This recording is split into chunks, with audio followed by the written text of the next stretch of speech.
Malam hari ini pertemuan kita mengenai sosial kitab suci, di mana malam hari ini akan dibawakan oleh Ibu Rosita.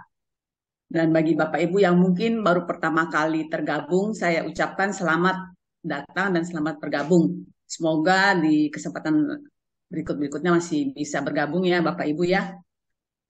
Baik Bapak Ibu, malam hari ini sosial kitab suci ini mengambil tema perumpamaan tentang benih yang tumbuh dan perumpamaan tentang biji sesawi yang diambil dari Injil Markus bab 4 ayat 26 sampai 36, di mana malam hari ini pertemuan akan dibawakan oleh ibu kita yang cantik dan juga ibu kita yang sudah cukup kita kenal semua ya.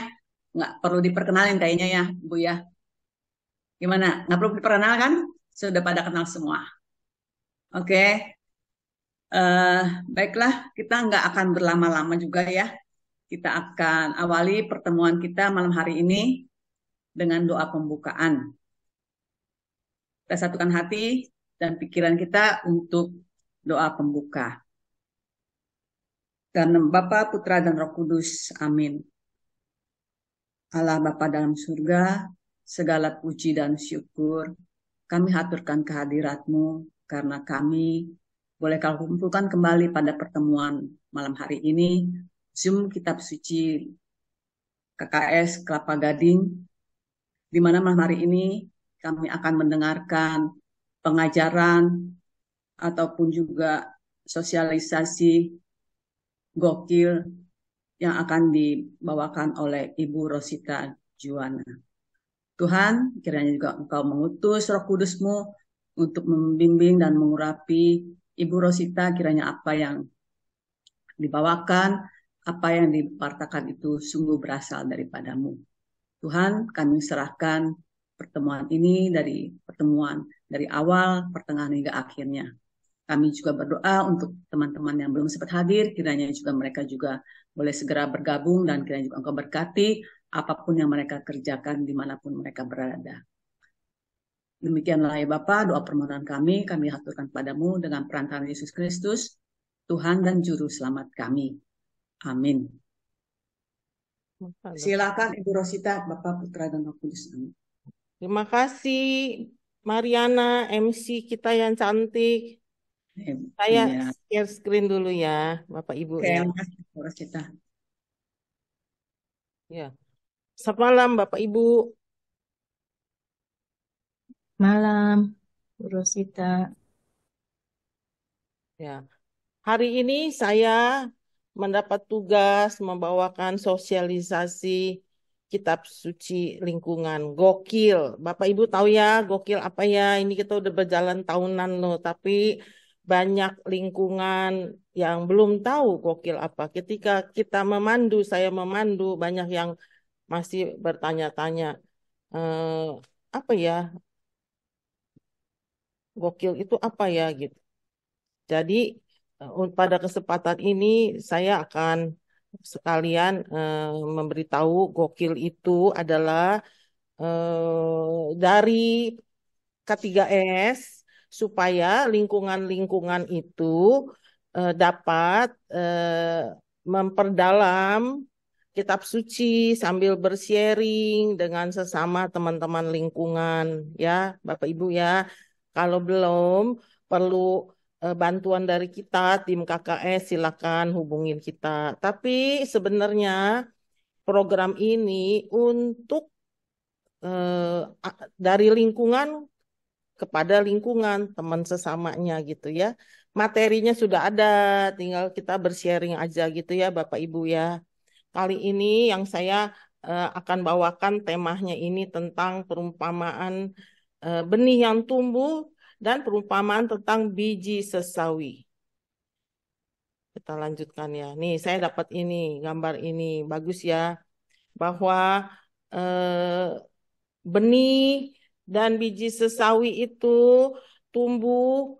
Nah, kita tahu di sini abstrak ada Yesus tuh lihat ya. Bagus kan gambarnya kan saya dapat ini dari seorang sahabat Dia buatkan buat saya tuh ada nama saya lah gitu. Keren kan?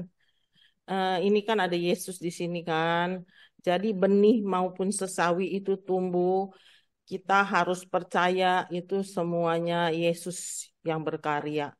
Itu ya Bapak Ibu. Bagus sekali ya gambar ini ya Bapak Ibu ya. Ya. Ini diambil dari Markus 4 ayat 26 sampai 34. Kita baca dulu ya. Siapa yang mau bantu saya baca? Vero bisa bantu saya baca? Ya, boleh. Silakan. Lalu kata Yesus, beginilah hal kerajaan Allah itu seumpama orang yang menabur benih di tanah. Lalu pada malam hari ia tidur, dan pada siang hari ia bangun, dan benih itu mengeluarkan tunas. Itu makin tinggi, bagaimana terjadinya tidak diketahui orang itu.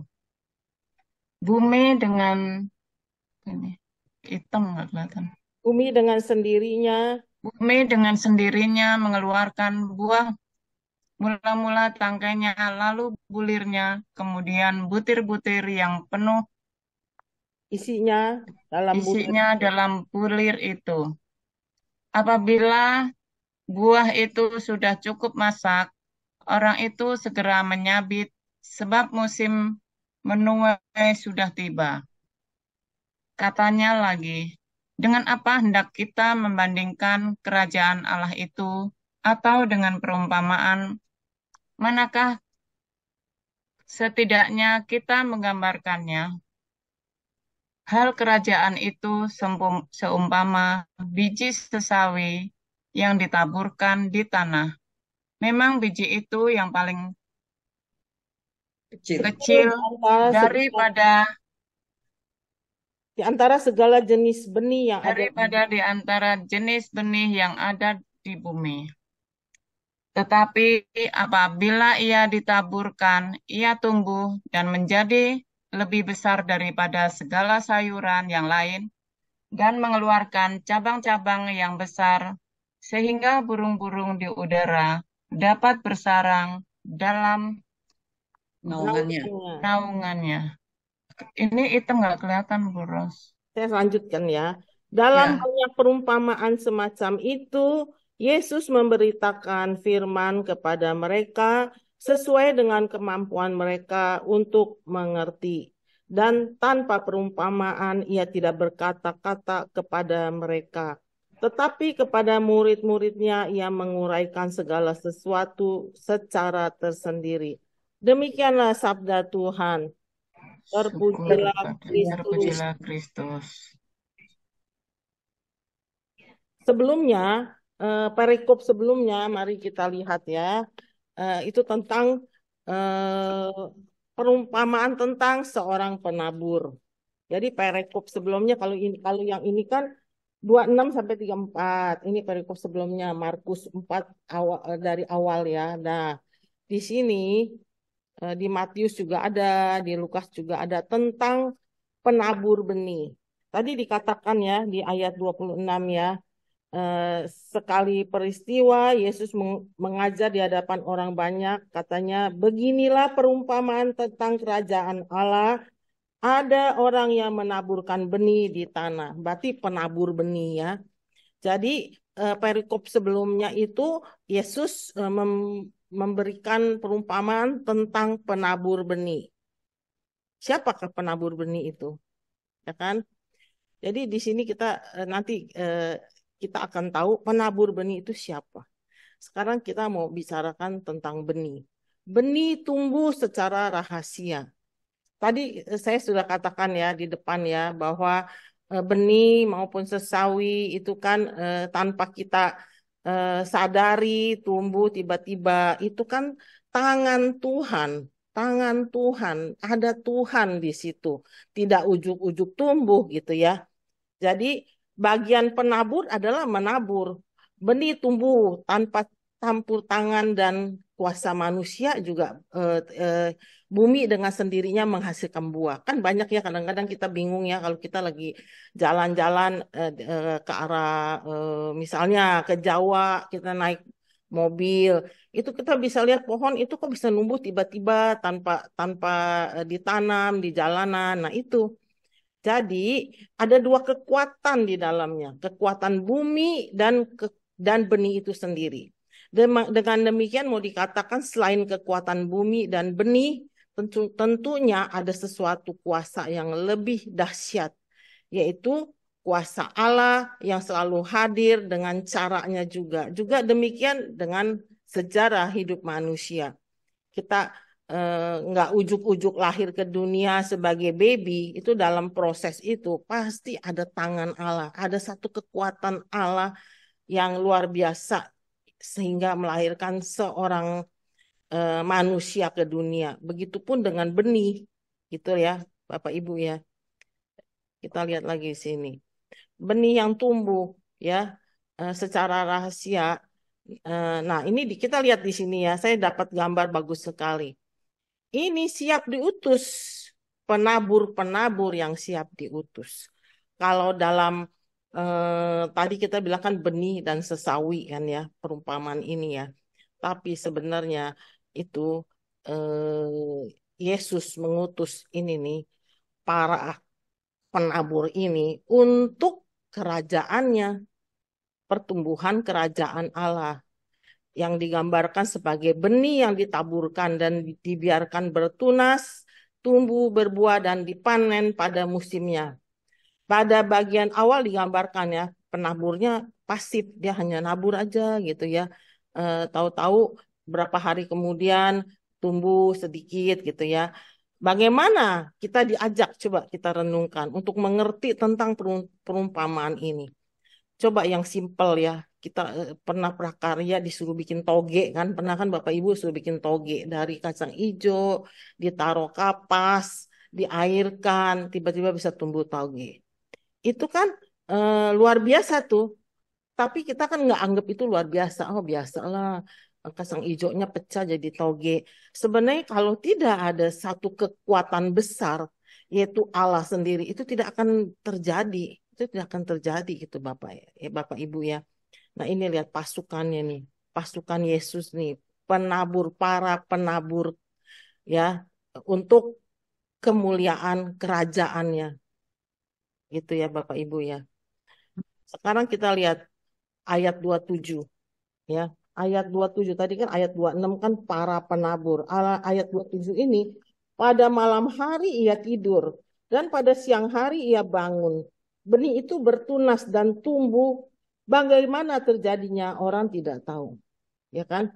Lihat pertumbuhan benih yang misterius. Kita tancepin berapa hari kemudian bawang. Ini bawang nih ya. Saya ingat ya dulu ya kalau saya punya mertua tuh nggak pernah belanja depan rumahnya dia tanemin daun bawang lah, eh, apalah sayur apalah dia tidak dia petik sendiri. Tapi dia ini orang zaman dulu dia belajar dari China. Dia kasih kencing cucu-cucunya tidak boleh dibuang di disiremin, suburnya minta ampun. Waktu saya pindah rumah, suami saya bilang belajar mamanya, saya marah, bau pesing, ya kan? Tapi itu pupuk alami loh, pupuk alami loh, itu bagus sekali loh. Tapi tetap kita mesti ingat ada satu kuasa tangan yang membuat ini bisa jadi begini. Bayangin dari begini bisa jadi begini. Pertumbuhan ya misterius. Tapi tetap aja kan kita mesti tanam, kita mesti airkan. Nah, kita perlu manusia yang melakukan kayak tadi kan penabur ya, menabur. Kalau nggak ditabur kan penabur itu walaupun pasif dia kalau nggak lempar benih, benihnya kan nggak ada kan. Jadi apa yang diperlukan? Petani yang sabar. Sabar kan dia nungguin sehari-sehari, tumbuh. Ya kan, kadang nggak tumbuh, kadang tumbuh, ya kan.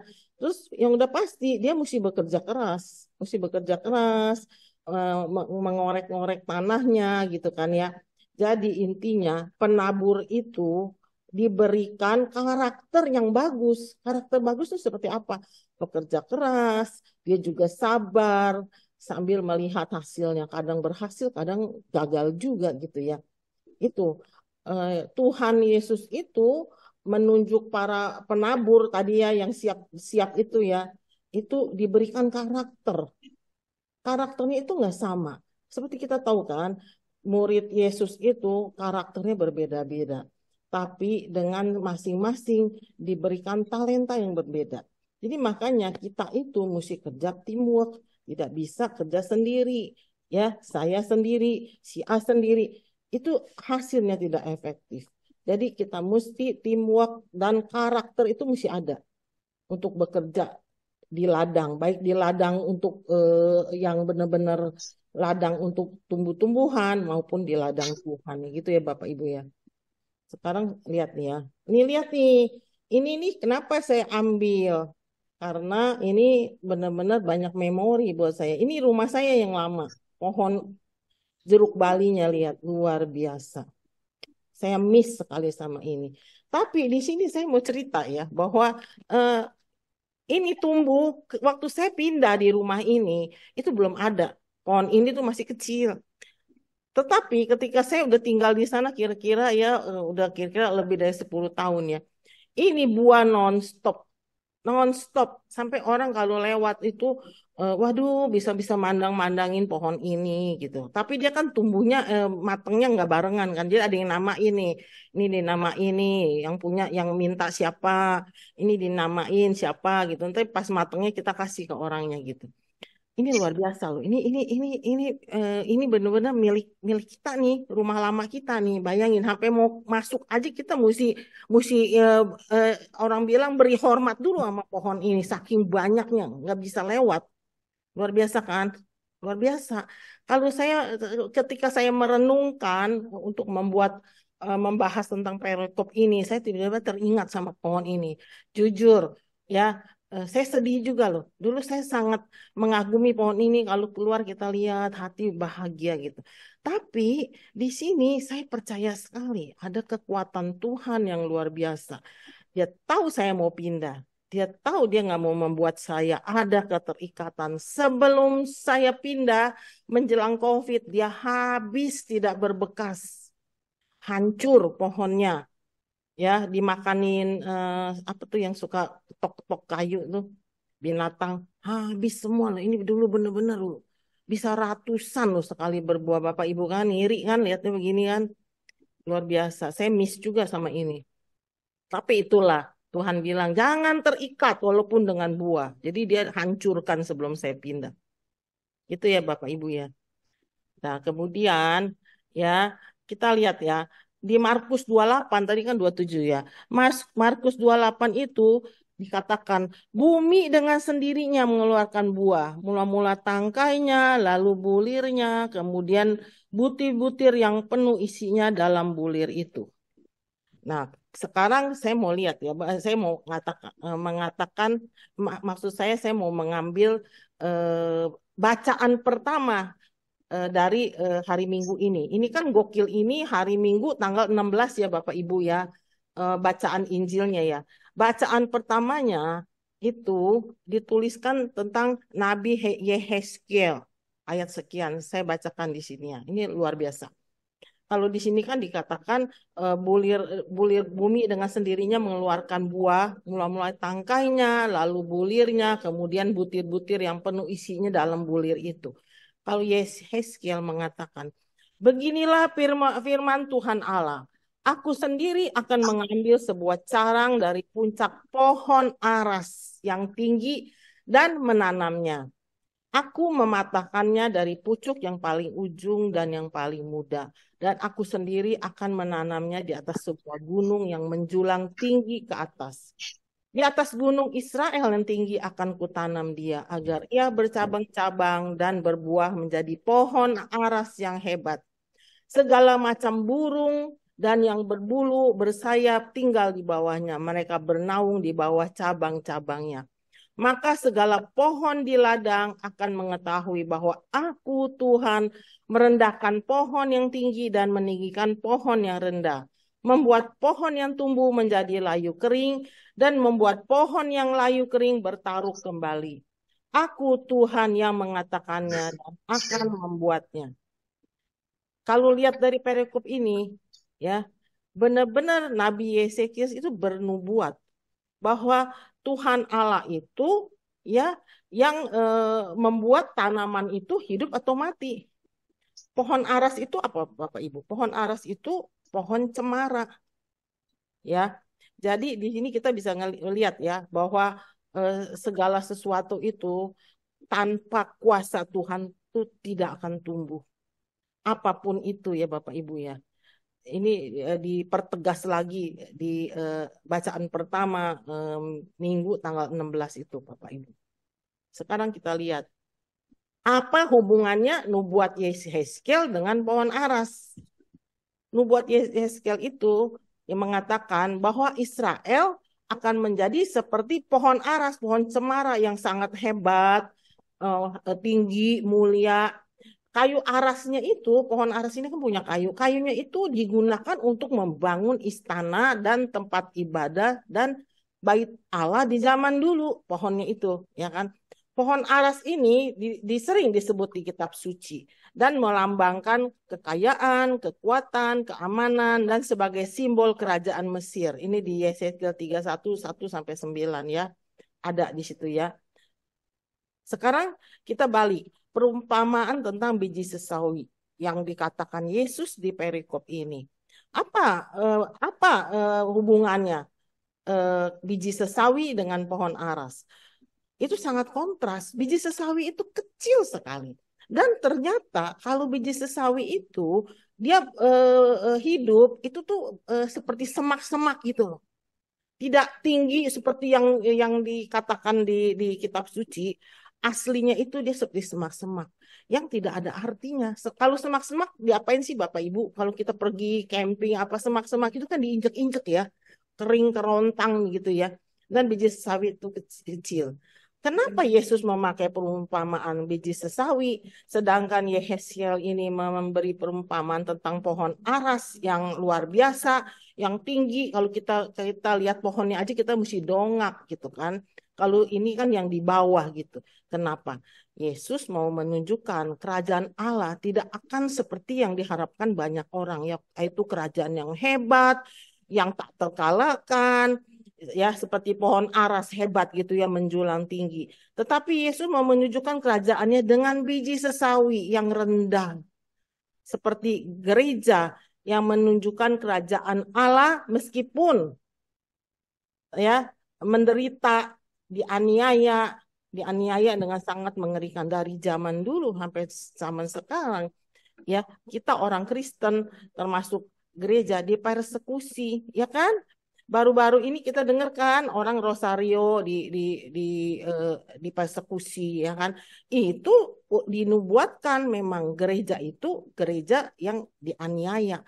Makanya orang-orang itu begitu Yesus melakukan kegiatan untuk mengadakan miracle di mana-mana, dia kan mau diajak, mau dijadikan raja. Karena bangsa Yahudi itu sangat mengharapkan pengganti Raja Daud. Raja Daud itu raja yang sangat berhasil, kerajaannya luar biasa. Jadi setelah hancur dan pembuangan Babylon, akhirnya mereka mencari itu figur raja yang akan menyelamatkan mereka, yang akan berjaya lagi. Muncullah Yesus yang lebih hebat dari Raja Daud, bisa bikin mukjizat, bisa bikin menyembuhkan orang sakit, orang buta melek, orang mati bangun kembali. Jadi dia mau ditarik untuk jadi raja.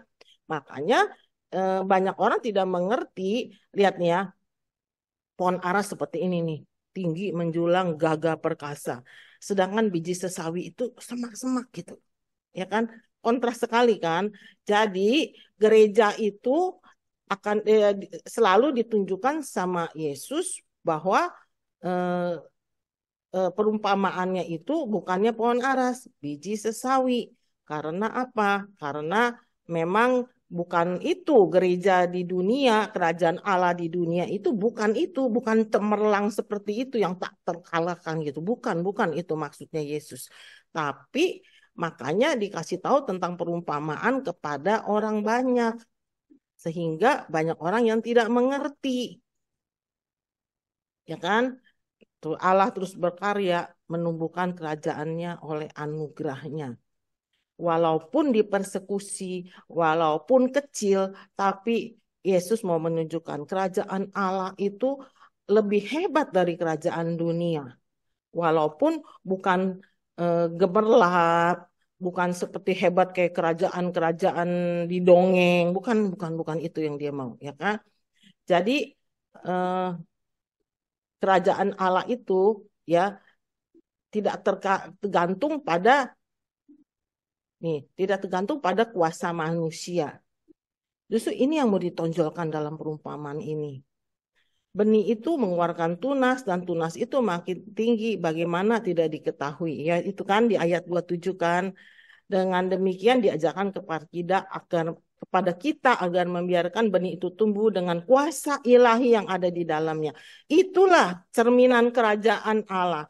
Kalau tanpa kuasa Tuhan, ya kita nggak bisa sampai hari ini nih. Kerajaannya tidak bisa sampai hari ini. Gerejanya luar biasa. Walaupun dipersekusi, walaupun menderita.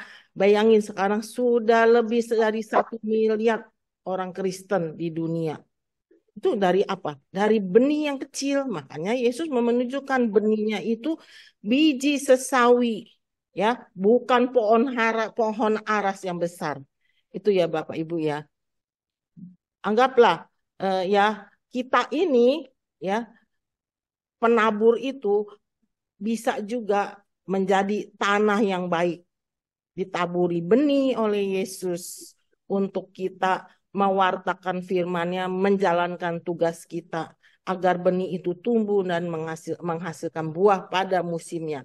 Itu hubungannya ya Bapak Ibu ya antara benih dengan kerajaan Allah, antara penabur. Penabur itu bisa menabur secara pasif, kuasa Allah yang bergerak. Bisa juga penabur itu menjadi lahan yang bagus untuk tumbuhnya benih-benih dan kita dapat menjadi saksinya Yesus di dunia ini. Itu tujuannya ya Bapak Ibu ya. Nah, kemudian saya kembali lagi ini bukannya narsis ya Bapak Ibu, karena saya sekalian masuk ke sini saya miss juga sama rumah saya lama. Buahnya luar biasa, lihat kan Bapak Ibu. Ini buah tanpa ditanam Bapak Ibu. Menginspirasi saya waktu saya buat perikop ini. Luar biasa kan Bapak Ibu. Saya miss sekali dulu ya. Saya tidak suka makan buah ini karena saya merasa tabu makan buah yang saya tanam gitu. Jadi saya buat happy-happy aja lihatnya bahagia bener lihat buah seperti ini kan. Supaya Bapak Ibu tahu bahwa ini saya nggak bohong. Ini rumah saya berdiri di sini nih Bapak Ibu. Bukan mau narsis nih Bapak Ibu. Biar kelihatan ini buahnya rumah saya yang lama nih Bapak Ibu. Ini buahnya lihat kan. Ini buahnya yang saya deketin. Ya kan? Nah, ini sesuai dengan Markus 4:29 Bapak Ibu. Markus 4:29 itu apabila buah itu sudah cukup masak, orang itu segera menyabit sebab musim menuai sudah tiba. Nah, ini kalau udah pada mateng nih Bapak Ibu, tinggal dipotongin, disabit terus dibagi-bagi ya Bapak Ibu ya. Luar biasa kan Bapak Ibu? Gitu. Maaf ya sekali lagi bukan narsis ya. Tapi ini contoh bahwa buah itu tidak diapa-apain bisa numbuh seperti sebegitu hebatnya gitu loh Bapak Ibu.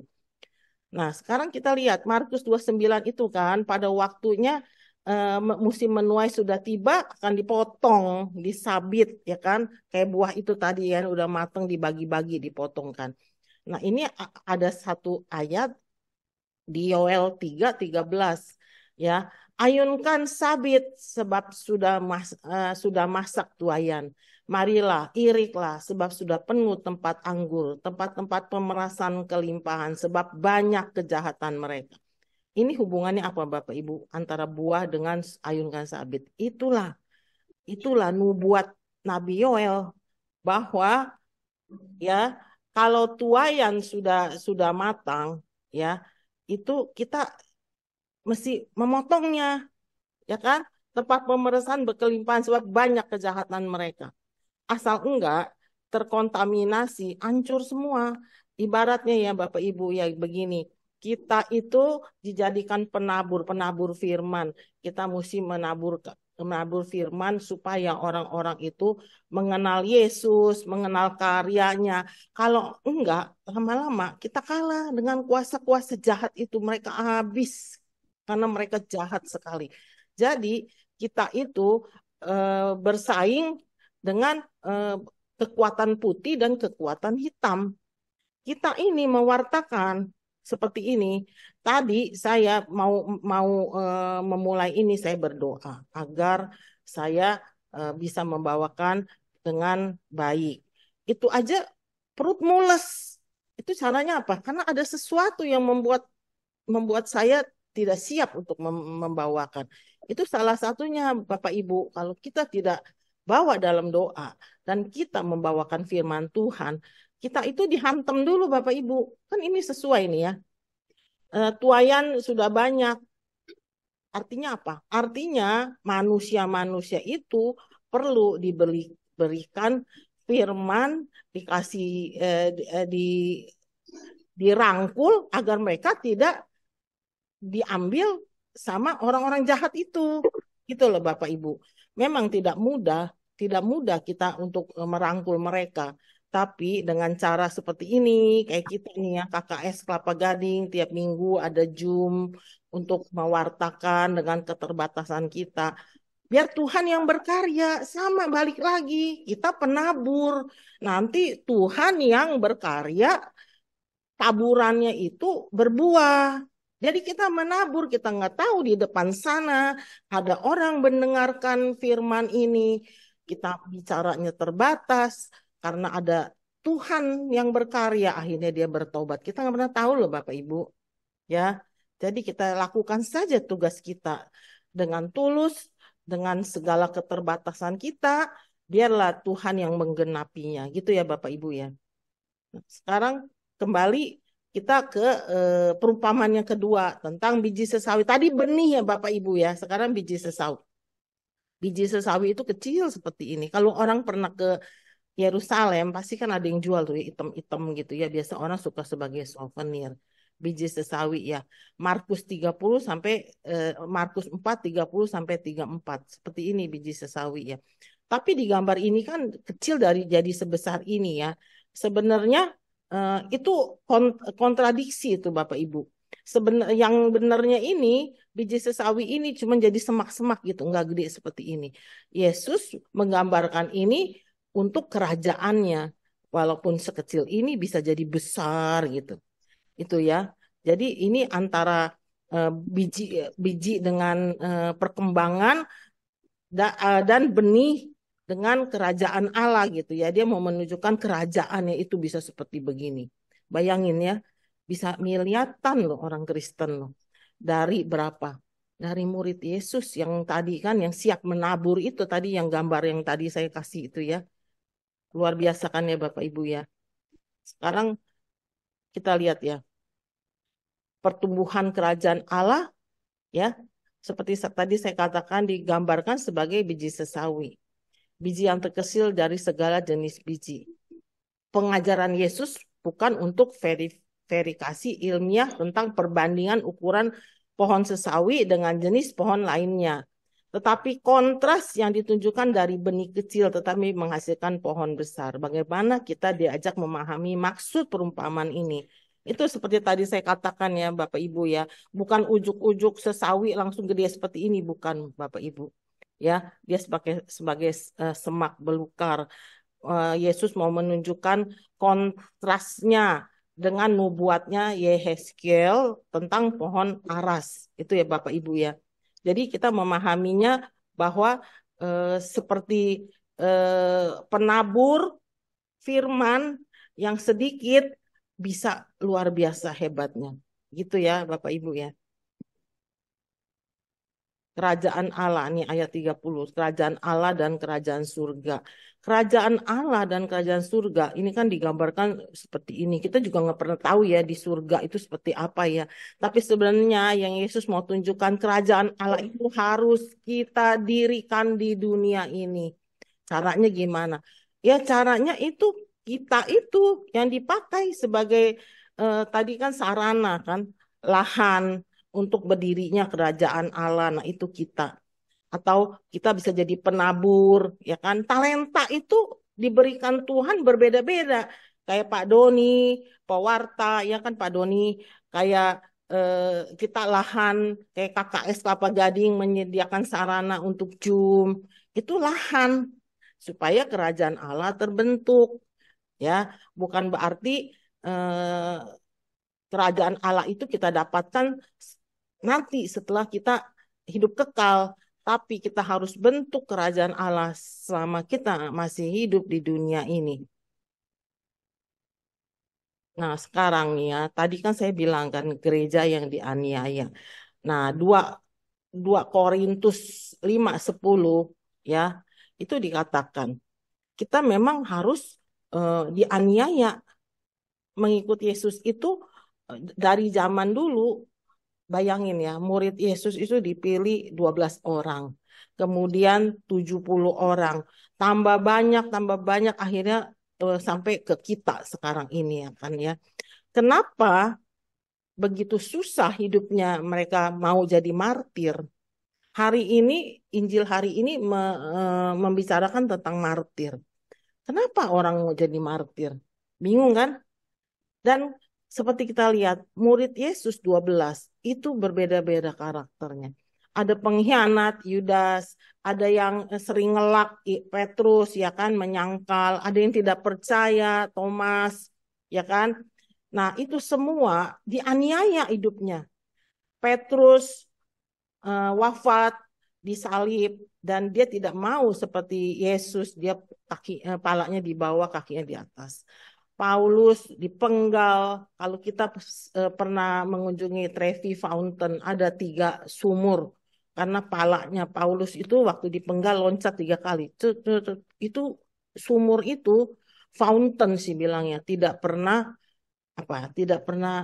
hilang tuh airnya. Itu kepala Paulus. Legendanya seperti itu ya. Itu semua dipersekusi itu orang-orang dia.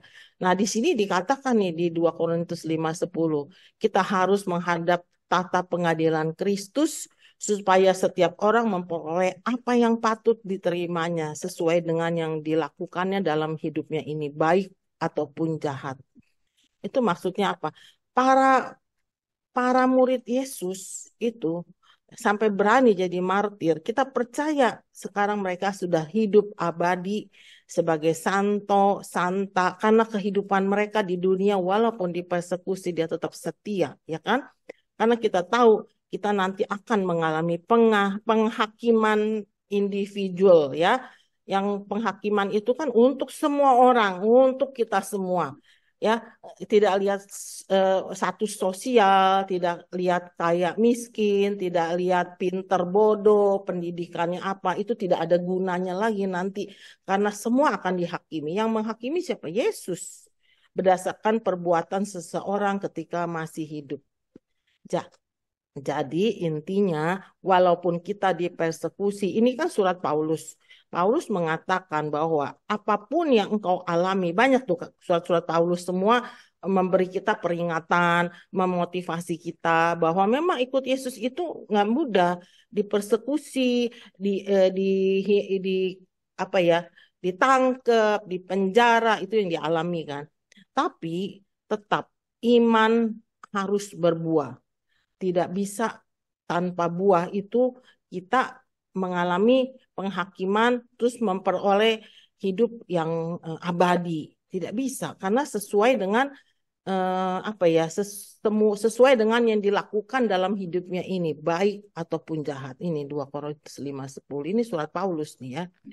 Jadi tugas kita apa? Kita berdoa untuk gereja, untuk umat keseluruhan, ya, untuk siapa para imam, ya kan, para uskup, itu tugasnya kita. Kita sebenarnya gereja, tapi kita berdoa untuk gereja juga, gereja yang lebih besar, ya kan? Itu ya Bapak Ibu ya. Itu surat ini menyatakan seperti itu nih 2 Korintus 5:10. Jangan lupa, jangan kita putus asa kalau kita sekarang sedang menderita, kita sedang hidupnya susah, sedang secara financial nggak jalan tertutup, rumah tangga kacau, anak berantakan, ya. Karena kalau memang kita dalam Tuhan, saya katakan ya, kalau itu terjadi kita dalam Tuhan, itu akan mendapatkan rewardnya nanti. Tapi kalau kita melakukan hal-hal yang di luar Tuhan, itu lain lagi ya ceritanya ya, Bapak Ibu. Yang saya katakan kalau kita setia dalam Tuhan, iman harus berbuah walaupun kita sedang menderita, gitu ya Bapak Ibu ya. Sekarang balik lagi nih ya. Markus 4:31. Saya bulak-balik karena saya ikutin ayatnya nih Bapak Ibu nih. Ayatnya ayat 31 itu hal kerajaan itu seumpama biji sesawi yang ditaburkan di tanah. Ya kan? Ini. Tadi kan saya udah katakan ya. Ini biji sesawi seperti ini nih kalau Bapak Ibu mau lihat, ditaburkan di tanah. Tadi saya udah bahas ya. Kita lanjut ya. Biji sesawi perumpamaan kerajaan Allah. Ya, yang membuat kita kaget itu apa? Kaget dan heran. Ya, biji sesawi itu tadi saya udah bahas nih ya, tumbuh secara rahasia. Ya, pewartaan kerajaan Allah yang merupakan misteri, namun sungguh nyata terus berkembang dan membuat banyak orang heran. Heranlah kita, muridnya 12 jadi banyak begini, ya kan? Kenapa orang mau ya hidup sengsara ya? Dan yang lebih contoh konkret itu Paulus. Saya kadang-kadang kalau membayangkan Paulus, saya kagum loh sama dia. Dia itu ahli Taurat, punya jabatan, dia sangat radikal dengan hukum Taurat. Dia begitu ketemu Yesus, hidup dia berubah 180 derajat dan dia begitu radikal membela Yesus. Itu luar biasa loh. Memberikan inspirasi kepada kita semua bahwa beriman tuh mesti seperti itu, berbuah, jangan beriman itu suam-suam kuku, cuman jadi penggembira. Sampai kita lihat kan di paroki kita kan, sampai ada acara intinya tuh ya yang diadakan pekat untuk apa? Untuk kaderisasi kan, pengurus lingkungan, korwil, taling, sampai sebegitunya loh Bapak Ibu. Sedangkan yang mengaku beriman kepada Yesus yang doanya kuat itu banyak sekali umat yang tiap hari berdoa sampai kadang-kadang saya salut juga loh. Saya sendiri kalau doa dari pagi sampai malam kebanyakan akhirnya nggak tahu apa yang saya mesti doakan. Kepala hang gitu loh. Tapi mereka tekun sekali. Tapi begitu pemilihan kaling, jangan gua deh, lu aja deh. Jangan gua deh, nanti gua bantu lu deh, lu aja yang jadi kaling, nanti gua bantu backup dari belakang. Rata-rata ngomongnya kayak begitu. Itu umat kita loh Bapak Ibu. Ya kan? Bagaimana biji sesawi itu bisa tumbuh kalau kita tidak siap untuk mengambil tugas yang ditugaskan oleh Yesus sendiri. Lihat muridnya 12 orang. Kalau mereka 12 orang kan satu berkhianat, bunuh diri, tapi masuk lagi kan Matias kan, jadi tetap 12. Kalau mereka tidak berani ambil resiko pasang badan, nggak ada hari ini loh Bapak Ibu. Coba pikirkan, renungkan. Kita doa, buahnya mana? Siaplah jadi kaling, siaplah jadi korwil, siaplah jadi bantuin KKS, siaplah untuk gantiin saya. Ya Bapak Ibu ya, jangan semua cuman eh, oke, gua siap, lu aja. Nanti aku bantu dari belakang, selalu ngomongnya kayak begitu. Jangan Bapak Ibu, biji sesawinya mati, nggak berkembang nanti ya Bapak Ibu ya. Coba kita renungkan. Nah, ini ayat 32 ya kan. Tadi saya sudah bahas ya. Begitu besar sampai dari kecil sampai besar sampai burung-burung bersarang ya. Kita pun mesti seperti itu. Dari kecil firman, kita baca firman, kita berdoa, kita ekaristi, akhirnya kita bisa menaungi orang banyak. Ya kan? Orang-orang yang membutuhkan pertolongan, orang-orang yang sedang galau, kita rangkul, kita dapat menjadi contoh untuk mereka, sehingga mereka merasa, wah, Yesus tuh hidup ya, gitu loh. Jangan kalau kita datang, orang bilang, aduh ada dia ya, gue sebel ya. Tapi mestinya kalau kita datang, orang lihat, waduh, aku lihat dia, Yesus hidup loh. Enak kan kalau kita digituin orang daripada, ih, si nenek lampir nongol lagi, ya kan? Mendingan mana coba? Ya kan, Bapak Ibu? Itulah kita mesti jadi saksi Yesus, ya Bapak Ibu ya. Gitu. Sekarang lihat nih ya, ya kan? Nah, seperti tadi saya katakan, supaya orang tuh merasakan ketenangan, kedamaian, seperti burung membangun sarang dan bernaung di dalamnya. Itu yang memang diminta sama Yesus tuh seperti itu ya Bapak Ibu ya. Sekarang lihat ya, ini yang terakhir ya, Markus 26 sampai 34 kan dari keseluruhan benih dan biji sesawi. Ya, dengan memberikan kedua perumpamaan ini, kita diajak untuk menyadari dan mempercayai kuasa ilahi yang terus bekerja walaupun tidak selalu tampak dengan segera. Namun pasti kerajaan Allah yang hadir di dunia ini tidak seperti pohon besar atau seperti kerajaan dunia yang didasari pada kekuatan materi dan kelengkapan senjata, tetapi dari benih yang kecil. Akhirnya kita bisa merangkul orang banyak dan orang merasa nyaman. Itulah tugas kita ya Bapak Ibu ya. Perumpamaan ini apa sih? Kenapa Yesus tuh memberikan perumpamaan kepada orang banyak, tapi kepada murid-muridnya dia memberikan keterangan.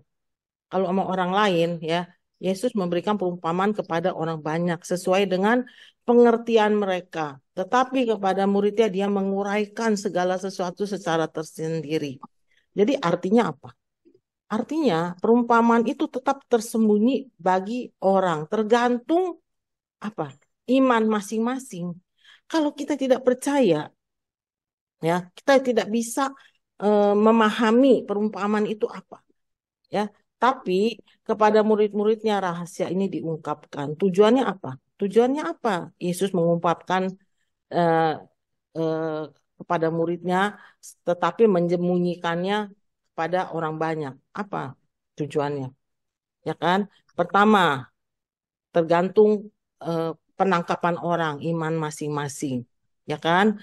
Kalau kita beriman, relasi kita bagus dengan Yesus, kita bisa mengerti apa sih Yesus maunya dalam hidup kita, itu intinya. Tapi kalau kepada murid-muridnya itu menandakan niat Yesus untuk mendirikan magisterium. Karena mereka memang orang-orang yang nanti tiap hari mengikuti Yesus selama 3 tahun untuk menjadi cikal bakal murid-muridnya dia yang tersebar di seluruh dunia. Seperti ada firman-Nya kan, pergilah dan baptislah ke seluruh dunia. Itu ya intinya ya. Jadi di sini ada nih ya, saya lihat ya, aku mau membuka mulutku mengatakan perumpamaan, aku mau mengucapkan hal yang tersembunyi sejak dunia dijadikan. Tapi kalau kita tidak punya relasi bagus dengan Tuhan, kita tidak bisa mengerti perumpamaan itu apa sih? Kayak tadi ya, biji sesawi, pohon ara, benih, apa sih Yesus maksudnya ya kan? Tapi kalau kita beriman, kita bisa mengerti. Oh, maksud Yesus begini, dia mau kita jadi penabur firman-Nya. Oh, dia mau menjadikan kita alatnya untuk membentuk kerajaan surga di dunia gitu loh ya Bapak Ibu ya. Sekarang bagaimana kita menanggapi pertumbuhan benih itu? Pertama, kita mesti percaya. Percaya ya. Eh, maaf ya, ini kepencet nih.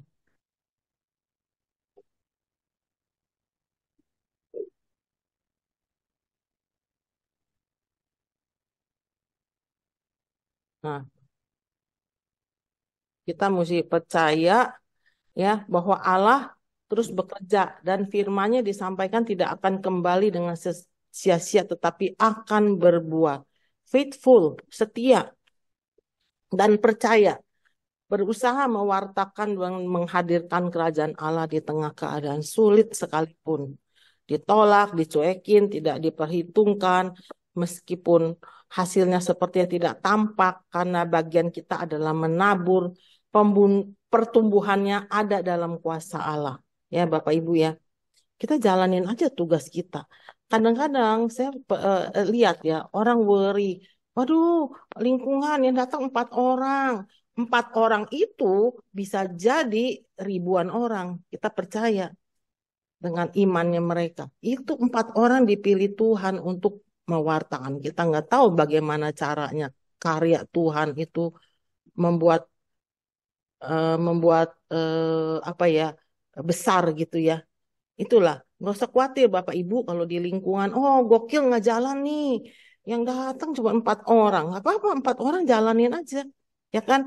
Oh KKS nih, Zoom-nya tutup aja, yang datang dikit. Saya tetap bertahan selama saya masih masih di KKS, saya bertahan untuk mewartakan berapapun yang hadir, karena saya percaya ya kuasa Tuhan itu yang luar biasa, bukan kekuatan kita. Gitulah Bapak Ibu ya. Mari kita renungkan ya butir permenungan. Sadarilah bahwa kerajaan Allah itu ada di tengah-tengah kita. Apakah kita mampu merawat benih yang ditaburkan dalam hidup kita dan percaya akan kuasa ilahi yang memberi pertumbuhan? Kita bisa merawat nggak? Itulah yang tadi saya bilang, kalau kita tidak doa, kita tidak berelasi dengan Tuhan secara baik, kita tidak membaca firman, kita tidak berekaristi, habislah kita, habis. Karena kita tidak mampu merawat benih yang ditaburkan dalam hidup kita. Akhirnya kita jadi batu sandungan buat orang. Kita baper, kita cepat emosi, di rumah marah-marah, boro-boro kita mau mewartakan firman, ketemu orang udah bawaannya udah nyolot aja gitu kan. Itu kita perlu merawat. Caranya gimana? Itu 3. Doa, baca firman, ekaristi. Itu 3 senjata kita Bapak Ibu. Ekaristi itu paling enggak seminggu sekali ya Bapak Ibu ya. Kalau punya waktu dan bisa tambah. Tapi seminggu sekali itu memang sudah keharusan ya, keharusan dari gereja ya. Kita mesti seminggu sekali menerima tubuh Yesus, ya kan? Terus dalam keadaan sulit sekalipun, apakah kita tetap percaya ya? Kita dapat berelasi dalam doa dan pujian dan berlindung pada Tuhan. Nah, ini memang sulit, tapi biar sesulit apapun Bapak Ibu, biarpun lidah kita keluh, tetaplah doa. Tuhan, hari ini saya tidak mampu berdoa, Tuhan. Kita diam, kita kontemplasi, ya. Jadi relasi tetap ada. Kalau wifi sejam aja mati, kita udah kebakaran jenggot. Tapi kadang-kadang kita tidak punya relasi dengan Tuhan sampai mingguan, tahunan. Saya tuh bingung. Kosong loh kita loh. Kita tidak mampu merawat ini. Akhirnya apa? Habislah kita. Habis benar-benar Bapak Ibu. Jangan kita mencobai diri kita, mencobai Tuhan. Tetaplah berpegang. Doa, firman, dan ekaristi ya Bapak Ibu ya. Kalau firman tidak mengerti, ikutin ruah. Bacalah Injil hari ini. Belilah ruah, baca Injil hari ini. Kalau lebih bagus lagi, join Zoom KKS tiap Rabu. Itu pengajarnya itu kita nggak main-main yang kita pilih. Ya Bapak Ibu ya. Itu ada fasilitas, jangan disia-siakan Bapak Ibu. Nah, inspirasi. Inspirasi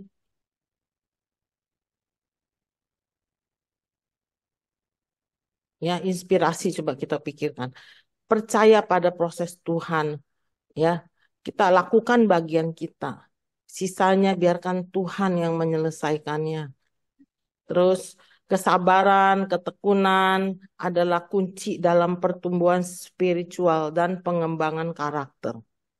Kita mesti tekun, kita sabar menantikan doa kita dikabulkan Tuhan. Jangan baper, jangan marah sama Tuhan, ya kan? Aduh, gue udah novena dari tahunan nih ya, tetap aja ya mau jual tanah nggak laku-laku. Udah gue pindah deh ke gereja sebelah lebih manjur tuh. Nah itu salah tuh ya Bapak Ibu, kayak gitu ya Bapak Ibu ya. Itu mesti sabar, tekun, konsisten dan setia, faithful. Ya, nilai tindakan kecil, tindakan yang tidak signifikan dapat memiliki dampak besar dalam kerajaan Allah. Ketika kita melakukannya dengan kasih dan iman. Ini seperti saya bilang, jalankan gokil di lingkungan. Nggak ada orang, ya udah ayo 2 orang, 3 orang jalankan. Hal kecil, tapi dampaknya Bapak Ibu. Kita nggak tahu biji sesawi bisa berkembang, benih bisa berkembang. Kita nggak tahu Bapak Ibu. karya Tuhan itu tidak bisa dibatasi waktu, tempat, apapun. Tapi kita mesti tekun, kita mesti konsisten, kita mesti setia, itu loh Bapak Ibu ya. Terus komunitas itu perlu, tapi komunitas yang sehat. Jangan komunitas yang mencari panggung, komunitas yang mencari materi, jangan Bapak Ibu. Komunitas yang tulus, yang saling mendukung. Kita menjadi bagian dari komunitas itu dan kita memberikan tempat bagi orang lain untuk bertumbuh. Seperti biji sesawi yang menjadi tempat burung-burung berteduh, kita harus menjadi tempat berteduh dan mendukung orang-orang di sekitar kita. Itu yang dikehendaki Yesus. Pilih komunitas, hati-hati Bapak Ibu. Jangan sampai kita jadi batu sandungan buat orang atau kita tersandung di dalam komunitas itu. Komunitas yang udah benar itu kita bisa merasakan buah-buahnya. Lihat buah-buahnya ada nggak? Kalau di dalam komunitas itu ya, si A berantem sama si B berantem sama si C gosipin si A, si B, seterusnya. Itu komunitas itu bukan Roh Kudus, roh kuda yang ada Bapak Ibu. Hati-hati Bapak Ibu ya. Jangan kita jadi batu sandungan buat orang lain. Ya. Nah, udah nih. Terima kasih Bapak Ibu. Ya, Terima terima kasih kasih. Bu Rosita Terima kasih Bu Puspita. karena yang sungguh luar biasa ya. Bapak Ibu Puspita. sekalian sungguh luar biasa ya pemaparannya malam hari ini ya oleh Betul, hebat. Bu Rosita. ya, kita beri aplaus juga buat Ibu Rosita ya. Ya, Oke, baik Bapak Ibu sekalian, mungkin dari pemaparan tadi mengenai perumpamaan tentang benih yang tumbuh dan perumpamaan tentang biji sesawi, mungkin Bapak Ibu ada yang ingin sharing ataupun ingin apa menanggapi ataupun juga mau uh, menceritakan ataupun misalkan ada jadi siapakah aku ini gitu loh, penabur ke atau apa gitu. Boleh Bu, silakan Pak Jojo silakan bertanya silakan Pak.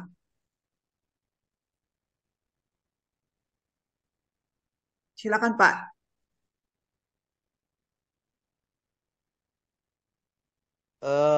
Selamat malam Bu. Ya, Bu, untuk materi ini kalau dikaitkan dengan subsidiaritas dan solidaritas bagaimana Bu? Terima kasih. Ya, gini Pak.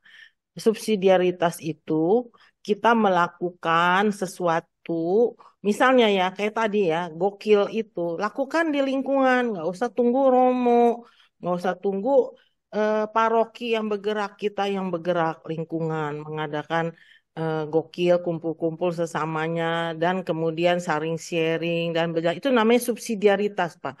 Atau maksudnya subsidiaritas itu kita awam yang melakukan dari bawah. Kalau kita perlu bantuan, kita naik ke atas. Kalau lingkungan perlu bantuan, hubungilah KKS. Kalau misalnya Bapak mengadakan gokil, kurang pemandu, hubungin KKS. Kalau kita bisa, kita siap bantu. Tapi kalau bisa Bapak menjalankan, silakan Bapak jalankan dengan lingkungan. Itu arti subsidiaritas, Pak. Nggak usah langsung ke paroki, Musiromo, nggak perlu gitu loh, Pak.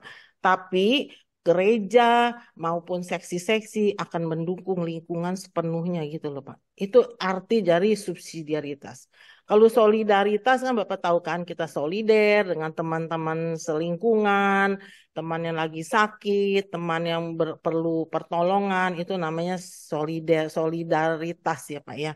Gitu. Apa jelas Pak? Oke. Iya Bu, jelas Bu. Terima kasih. Nah, makasih. silakan yang lain. Saya mau sharing satu ya. Saya Oh, sharing. silakan.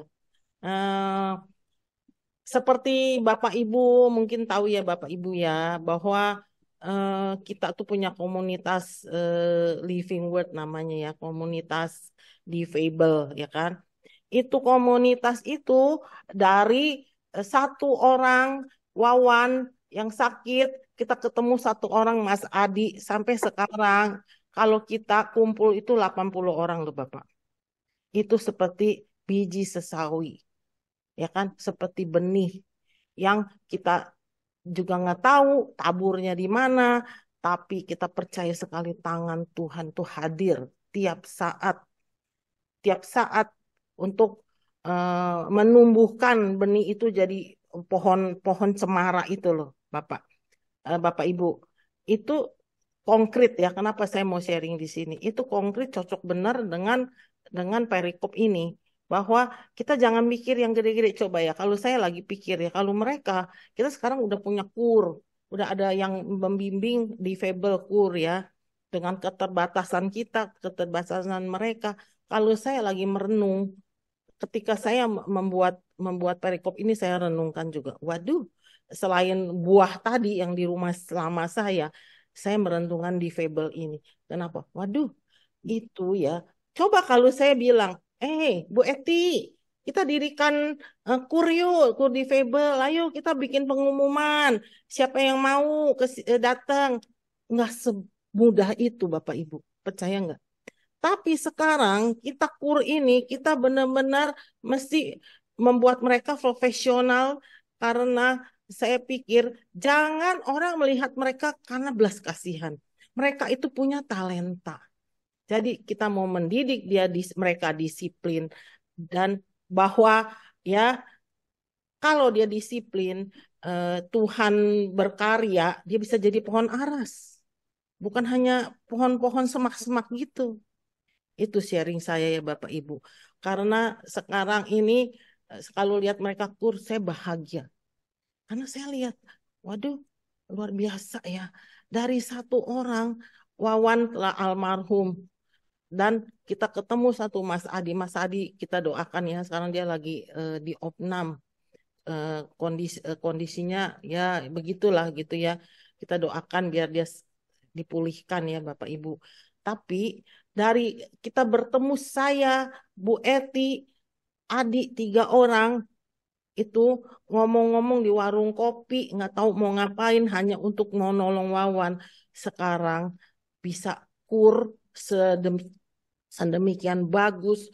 Itu salah satu contoh konkret dari perumpamaan ini loh Bapak Ibu.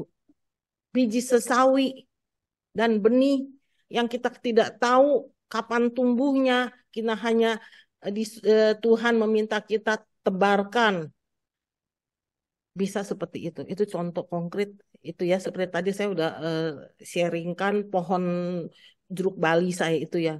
Itu 2 hal yang konkret yang saya alami secara langsung gitu lah Bapak Ibu. Jadi saya cuma mau mengatakan kepada Bapak Ibu, jangan punya pikiran, waduh saya nggak bisa loh melakukan ini, melakukan itu. Jangan Bapak Ibu, percayalah. Tuhan itu hadir di dalam setiap peristiwa dalam hidup kita. Lakukanlah sesuatu yang kita mampu sekecil apapun, Tuhan akan genapi. Nah, sebalik lagi ya ke komunitas difabel itu, saya tidak bisa jalan sendiri. Tuhan kirim teman-teman yang punya hati ingin melayani di sini. Akhirnya terbentuklah satu komunitas yang menurut saya itu kalau bukan tangan Tuhan tidak akan terjadi gitu loh Bapak Ibu. Ya Bapak Ibu ya.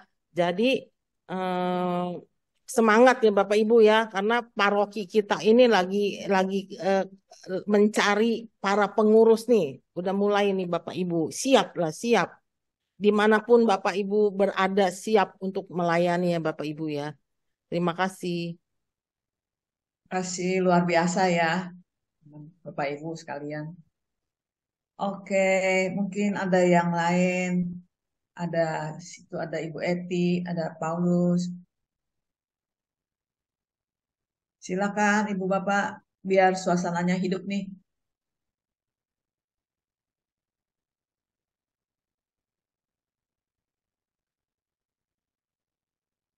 80 orang sekarang ya Ibu Rosita,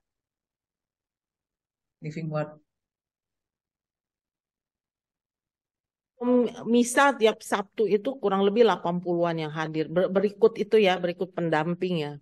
Difabel dan pendamping. Ya, saya.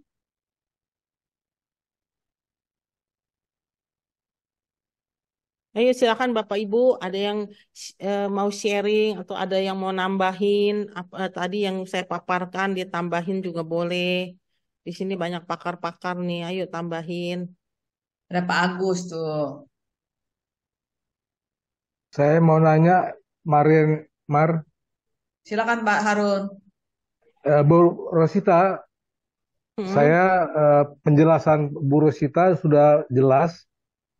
Yang saya mau menanyakan keraguan-keraguan saya, kita tahu memang ada kuasa ilahi yang tidak terlihat bekerja di dalam pertumbuhan itu,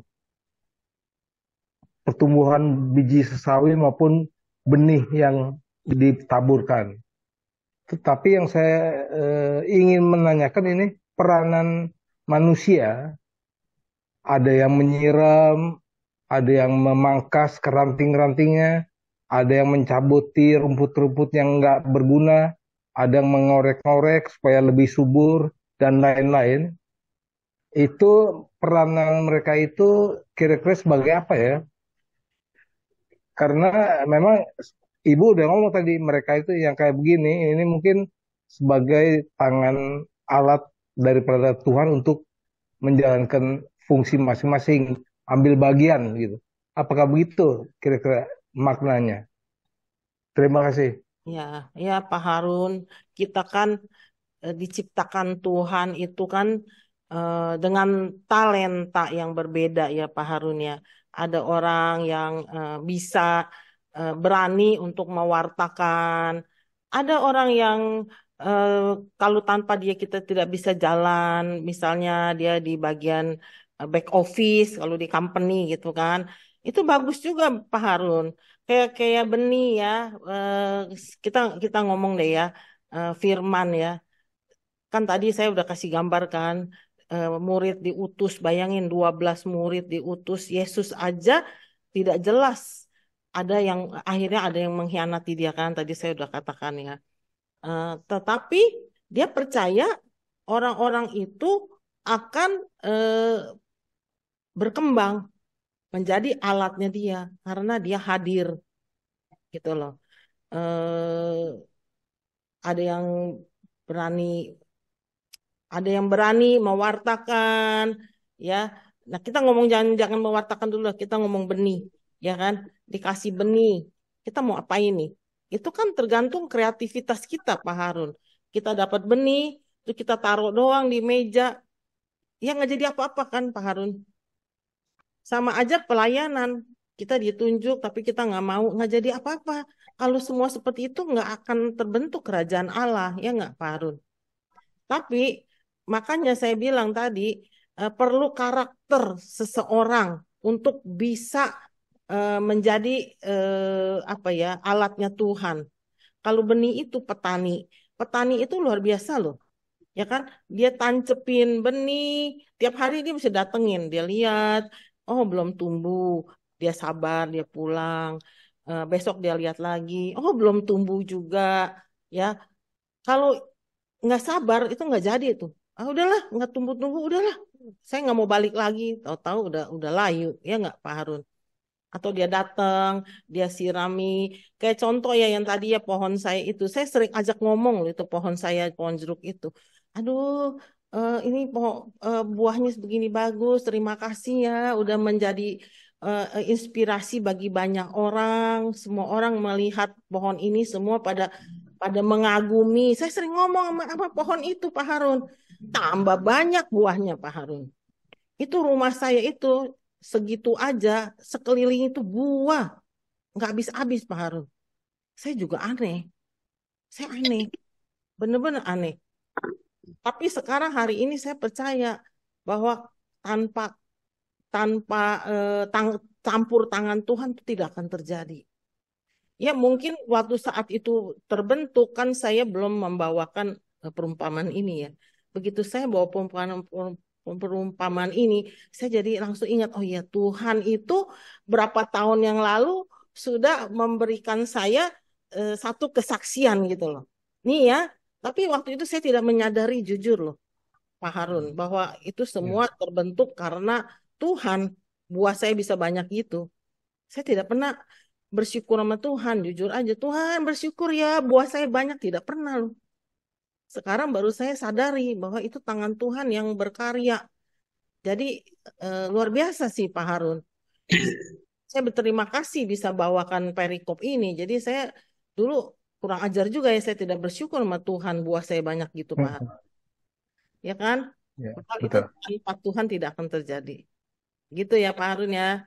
Ya, ya. Terima kasih Pak, penjelasan Ibu Rosita dan kesaksiannya sekalian. Terima kasih. Ya, Terima terima kasih. kasih. Ya, kita masih ada waktu nih, cukup banyak waktu nih, Bapak Ibu, teman-teman sekalian mungkin ada yang mau sharing atau mau nambahin. Silakan ya. Ataupun memberikan kesaksian mengenai kehidupan sesuai dengan ayat kitab suci yang barusan dibahas. Silakan.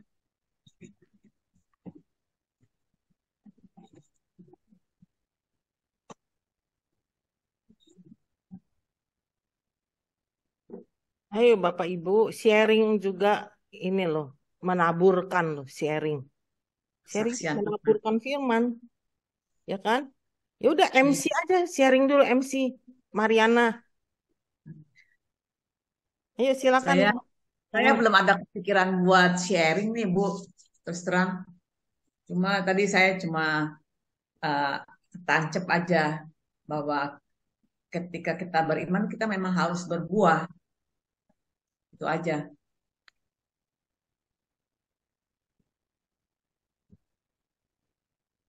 Halo Mar, Ya Ibu halo. Eti. Sorry, aku masih di jalan tapi aku mau sedikit eh, menambahkan aja, bukan mau sharing. Ya. Seperti tadi Rosita sudah bilang ya bahwa kita itu cuman menanam benih, tapi kan Tuhan itu nanti yang menumbuhkan. Bersamaan dengan itu, memang sih pasti Tuhan akan kirim orang yang seperti Pak Harun bilang tadi, ada yang menyiram, ada yang memotong ranting-rantingnya, ada lagi juga yang nanti mencabuti rumput-rumput ilalang yang di sekitarnya, sehingga tanaman itu nanti jadi berbuah benih yang kita tadi tidak tahu nih. eh, kita yakin aja bahwa Tuhan itu pasti kalau kita punya niat yang baik, kita punya tujuan yang punya harapan bahwa benih ini akan nanti menghasilkan yang baik, itu Tuhan pasti akan eh, mewujudkannya. Contohnya aja kalau kita dalam pelayanan, kayak saya tidak bisa ngafalin ayat yang wah langsung kayak Paulus itu nggak bisa. Tapi kan ada juga orang-orang yang pintar, bisa hafal ayat-ayat. Terus ada Pak Harun yang bisa kadang-kadang punya inspirasi loh, bisa menambahkan. Ada lagi Mariana walaupun nggak ini, tapi kan Mariana punya kesibukan sendiri yang juga menguatkan ini di dalam pelayanan ya. Ada lagi Ya. nanti yang hitung duitnya, kan itu semua satu satu tubuh dengan bermacam-macam anggota yang seperti Rasul Paulus bilang itu ya Pak Harun ya. Jadi Ya, betul. supaya pelayanan itu benar-benar mempunyai akan menghasilkan buah. Kita yang penting bahwa tiap-tiap anggota kita ini harusnya tetap yakin percaya bahwa tujuan kita itu baik kok, semuanya baik. Sehingga apapun nanti yang terjadi, kalau misalnya terjadi misalnya, oh ada selisih pendapat, nah itu yang harusnya kita harus pupuk. Beda pendapat sih oke boleh, tapi bagaimana menyatukannya nanti supaya tetap tujuan itu tercapai. Menurut saya seperti itu ya Ros ya. Jadi menurut Pak Harun tadi kan sudah benar itu harus ada yang menyiram, ada yang memotongin ranting-rantingnya, membuang kotoran-kotorannya yang tidak perlu gitu supaya buah tumbuh benih yang ditanam tadi itu benar-benar menghasilkan buah yang berlipat-lipat. Itu aja sih Mar. Terima kasih. Terima kasih Bu Eti. Selamat melanjutkan perjalanan. Amin. Ya. Ya, tadi kan juga banyak poin-poin yang sudah disampaikan kan oleh Ibu Rosita, sadarlah bahwa kerajaan Allah itu ada di tengah-tengah kita. Dan kita sendiri juga harus menciptakan kerajaan Allah itu sendiri. Dan sebagai kesaksian saya juga merasa bahwa kerajaan Allah memang ada di tengah-tengah kita, dan setiap kali saya bertindak, berbuat di dalam perjalanan, dalam kendaraan, dalam apapun kegiatan saya merasa saya tuh nggak sendirian dan saya tuh nggak takut gitu. Jadi ketemu dengan siapa saya rasa tuh orang tuh ramah gitu. Orang tuh ramah itu juga saya pikir saya kan juga yang bukannya maksudnya saya merasa saya sudah memulai duluan, saya menyapa, berempati dan seperti itu. Dan jadi kepada siapapun, misalnya saya juga kadang-kadang sering naik angkot ya, istilahnya naik Jaklingko kan istilahnya kan gratis kan gitu ya, maksudnya kita tinggal tap doang gitu. Dari rumah ke Moy, jadi kan lumayan dari rumah ke Moy, nggak usah parkir dalam perjalanan dengan si sopir, dengan siapapun, dengan satpam, dengan apa. Dan saya rasa itu hal yang kecil dan itu juga merupakan suatu kerajaan Allah gitu. Dulu mungkin sebelumnya, dan juga banyak orang juga mungkin nggak bisa berdoa seperti itu. Saya nggak kenal, udah diam aja gitu. Jadi kan dalam keadaan seperti itu kan kayaknya ya diam-diaman gitu. Dan buat saya tuh saya nggak bisa seperti itu gitu. Dan saya rasa juga itu merupakan suatu kerajaan Allah yang kita sudah mulai ciptakan gitu menurut saya. Itu aja sih. Ya mungkin ada Bapak Ibu yang lain.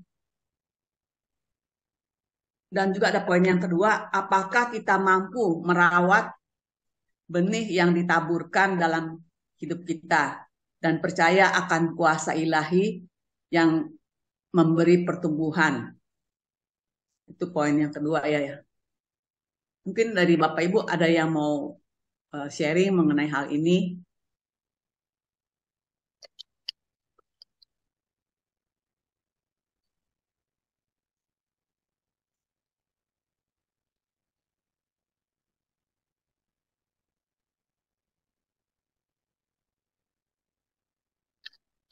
Ada Ibu Bapak?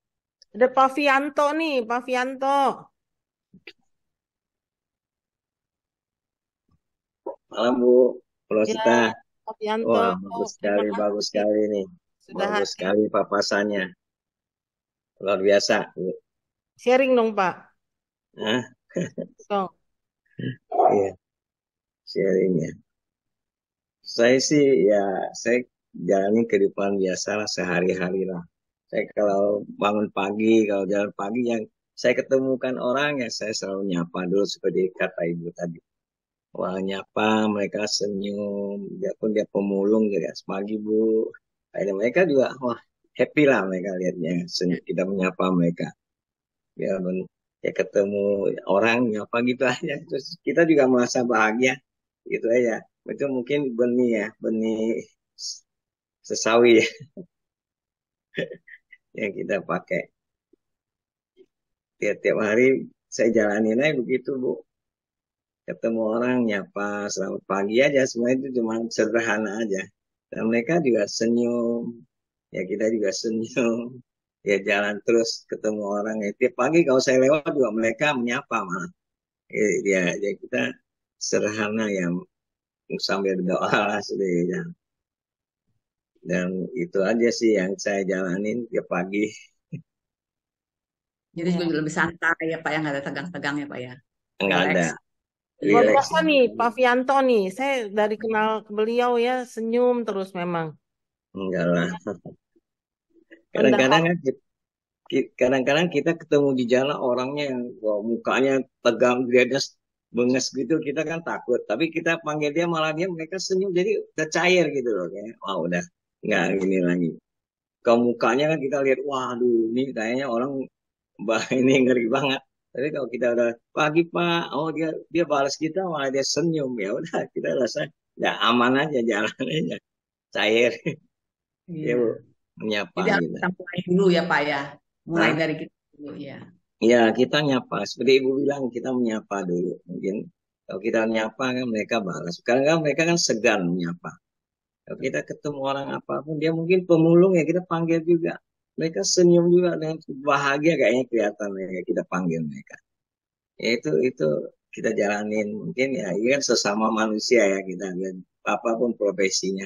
Kita emang kalau ketemu ibu yang tukang gorengan, tukang warung ya kita sambil lewat kan ketemu mereka. Ya tiap pagi kalau saya lewat juga mereka menyapa dulu kadang-kadang kalau kita lupa. Itu jalanin aja, Bu. Sederhana aja. Iya. Ya, Ya, itu udah menunjukkan kerajaan Allah itu, Pak. Ya, gitu. Itu ya, Bu. Ya. ya. Terima kasih ya, Pak Fianto ya.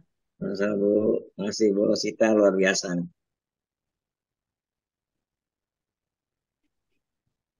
Pak Agus nih tumben nih diam-diam aja nih.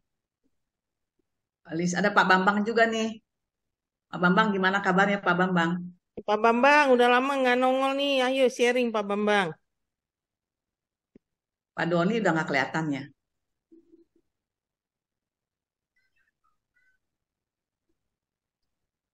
Kan Pak Bambang.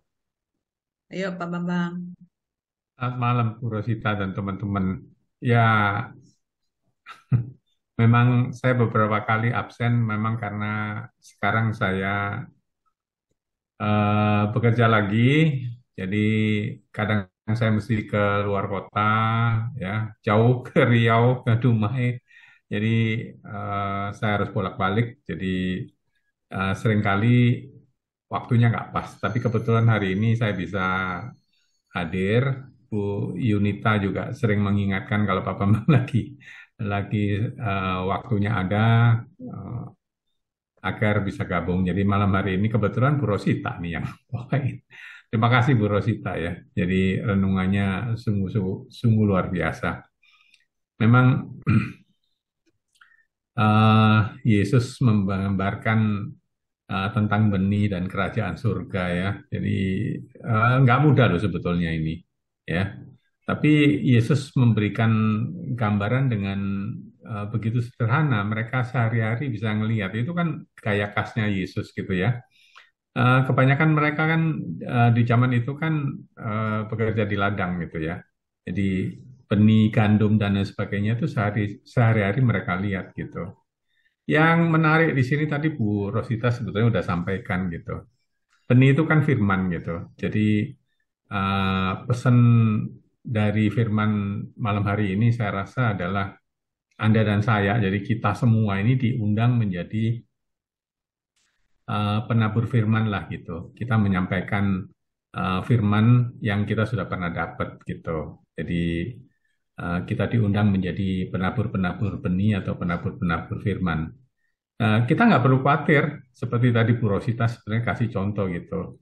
Acara Gokil ini belum banyak yang mengenal lah, mengetahui lah. Tapi ketika ada orang yang mau mulainya, walaupun ada 4 orang dulu, di lingkungan saya juga pernah loh begitu, Bu Rosita ya teman-teman ya, cuma 4 orang loh.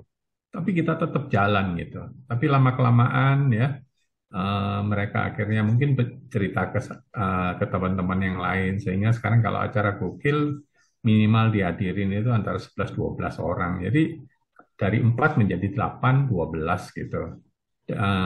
Yesus kan cerita di sini, kerajaan Allah itu semacam biji sesawi gitu, kecil gitu ya.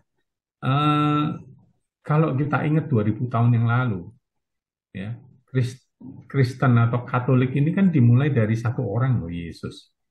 Lalu dengan murid-muridnya 12 orang. Jadi jumlah yang relatif kecil untuk membangun satu kerajaan Allah yang begitu besar ini. Dan dimulainya di mana? Di Galilea, ya, satu provinsi kecil gitu ya, yang tidak diperhitungkan pada zaman Yesus itu kan Galilea itu kan nggak dianggap gitu. Orang yang pada zaman Yesus orang taunya Yerusalem gitu, ya, tempat bait Allah, kota gede gitu loh. Tetapi kita diingatkan di sini, aku pikir ya, kerajaan Allah itu dimulai dari 1 orang, Yesus. Lalu dengan 12 murid-muridnya. Sekarang jumlahnya udah 2 miliar lebih gitu ya. Jadi kita diingatkan pada perumpamaan pertama itu. Jadi ketika kita udah menyampaikan firman, ada yang mendengarkan, ada yang cuek, ada yang Begitu masuk, mendengarkan, dia menjalankan. Kita nggak perlu khawatir lagi. Mau satu orang kayak yang dengar, dua orang yang dengar. Tapi Yesus mengingatkan di sini bahwa ada kekuatan besar yang akan menumbuhkan firman yang sudah masuk pada seseorang. Itu yang dimaksud oleh Bu Rosita tadi ya. Jadi ketika kita sudah mengetahui firman itu, kita diundang untuk menjadi penyampai daripada firman itu sendiri. Saya pikir begitu ya. Bu Rosita lengkap juga menyampaikannya gitu ya. Itu yang saya dapat kira-kira dari malam hari ini ya. Jadi Anda dan saya kita diundang menjadi penabur benih atau penabur firman itu. Kita nggak usah pikirkan apakah orang mau dengar atau enggak. Ada kekuatan besar, yaitu Kristus sendiri yang akan menumbuhkan firman ketika firman itu sudah ditanam. Gitu ya. Kita ingat cuma 1, 12 di kota yang kecil, Galilea tidak diperhitungkan orang, tapi sekarang sudah menjadi besar. Kerajaan Allah itu kan tadi digambarkan biji sesawi yang kecil, burung-burung menjadi pohon yang besar, akhirnya burung-burung bersarang di tempatnya. Sekarang apa yang diajarkan oleh Kristus itu sudah menyebar ke seluruh dunia dan sampai di lingkungan kita, bukan? Nah, itu saya pikir ke sana gitu loh. Ya. Terima kasih nih Bu Rosita, teman-teman ya. Makasih Bu Mariana. Malam. Ya, makasih Pak Pak Bambang. Bambang. Kayak Oke. renungan Pak Bambang juga udah menyebar kemana-mana tuh Pak. Ya luar biasa ya. Apakah masih ada yang lain, Ibu Bapak sekalian? Bu Eti udah muncul lagi tuh videonya Bu Eti. Iya, iya. Aku baru sampai rumah nggak apa-apa. Tapi mendengarkan kok tadi. Saya salut loh dengar suara Pak Bambang lagi. Udah lama nggak muncul nih. Tapi renungan hariannya terus kita baca ya Ros ya. Selalu setia. Itu yang benih yang ditanam pasti menghasilkan buah. Salut Pak Bambang. Ini ada Bu Elis loh. Bu Elis tuh juga bagaimana dulu menumbuhkan benih di apartemen loh. Boleh cerita nih Bu Elis. Iya, Bu Elis. Saya silakan Bu Elis, yuk.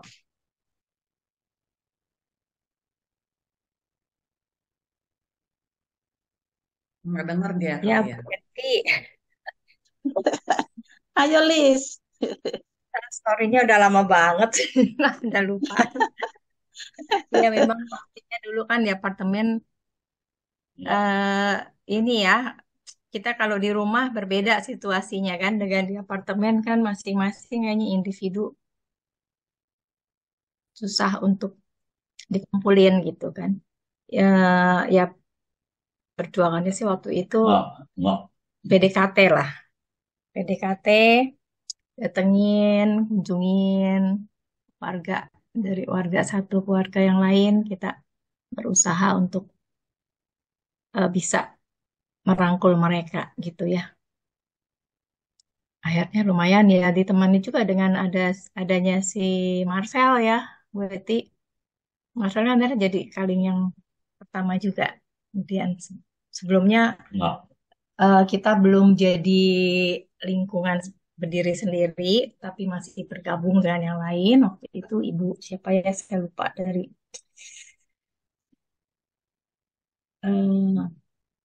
ada ibu itu, tapi kita masih belum jadi lingkungan lah gitu, masih sub lingkungan.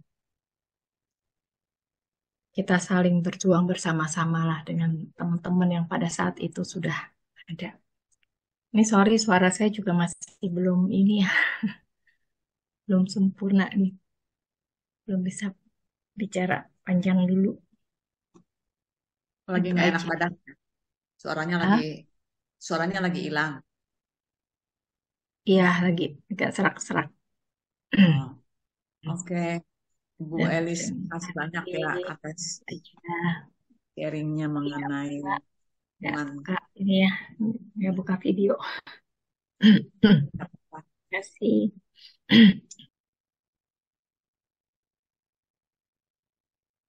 Gimana? Ada lagi? Kita mau denger ini nih, Leni Afong nih, dia banyak pengalaman nih. Silakan Bu Leni. ibu kita yang cantik juga ini, cantik sekali nih. Ayo dong Bu Leni, pada kangen suaranya nih Bu Leni. Saya gimana ya? Saya masuk Katolik sih agak gimana ya? Udah agak ya orang bilang udah apa ya? Udah kayak udah umurnya tuh udah nggak sesuai ya sebut tapi Tuhan tuh sangat baik gitu loh. Eh, saya dimasukkan umur setelah saya udah punya cucu gitu. Pada saat itu memang rencana Tuhan tuh sangat indah, baik gitu loh. Tokoh saya pada saat itu kebakaran. Saya cerita ya, kebakaran itu mungkin rencana Tuhan deh. Pada kebakaran itu saya langsung suka diajak sama mantu anak ke gereja. Nah, cerita riwayat saya nih. Saya bisa masuk ke Katolik. Setelah itu pada saat saya masuk ke gereja, pada saat saya misa di gereja, saya awalnya Buddha ya. Budanya kental keluarga saya. Pokoknya semua Buddha dari keturunan papa, mama. Nah, kalau mantu anak emang udah Kristen, Katolik ya. Hmm.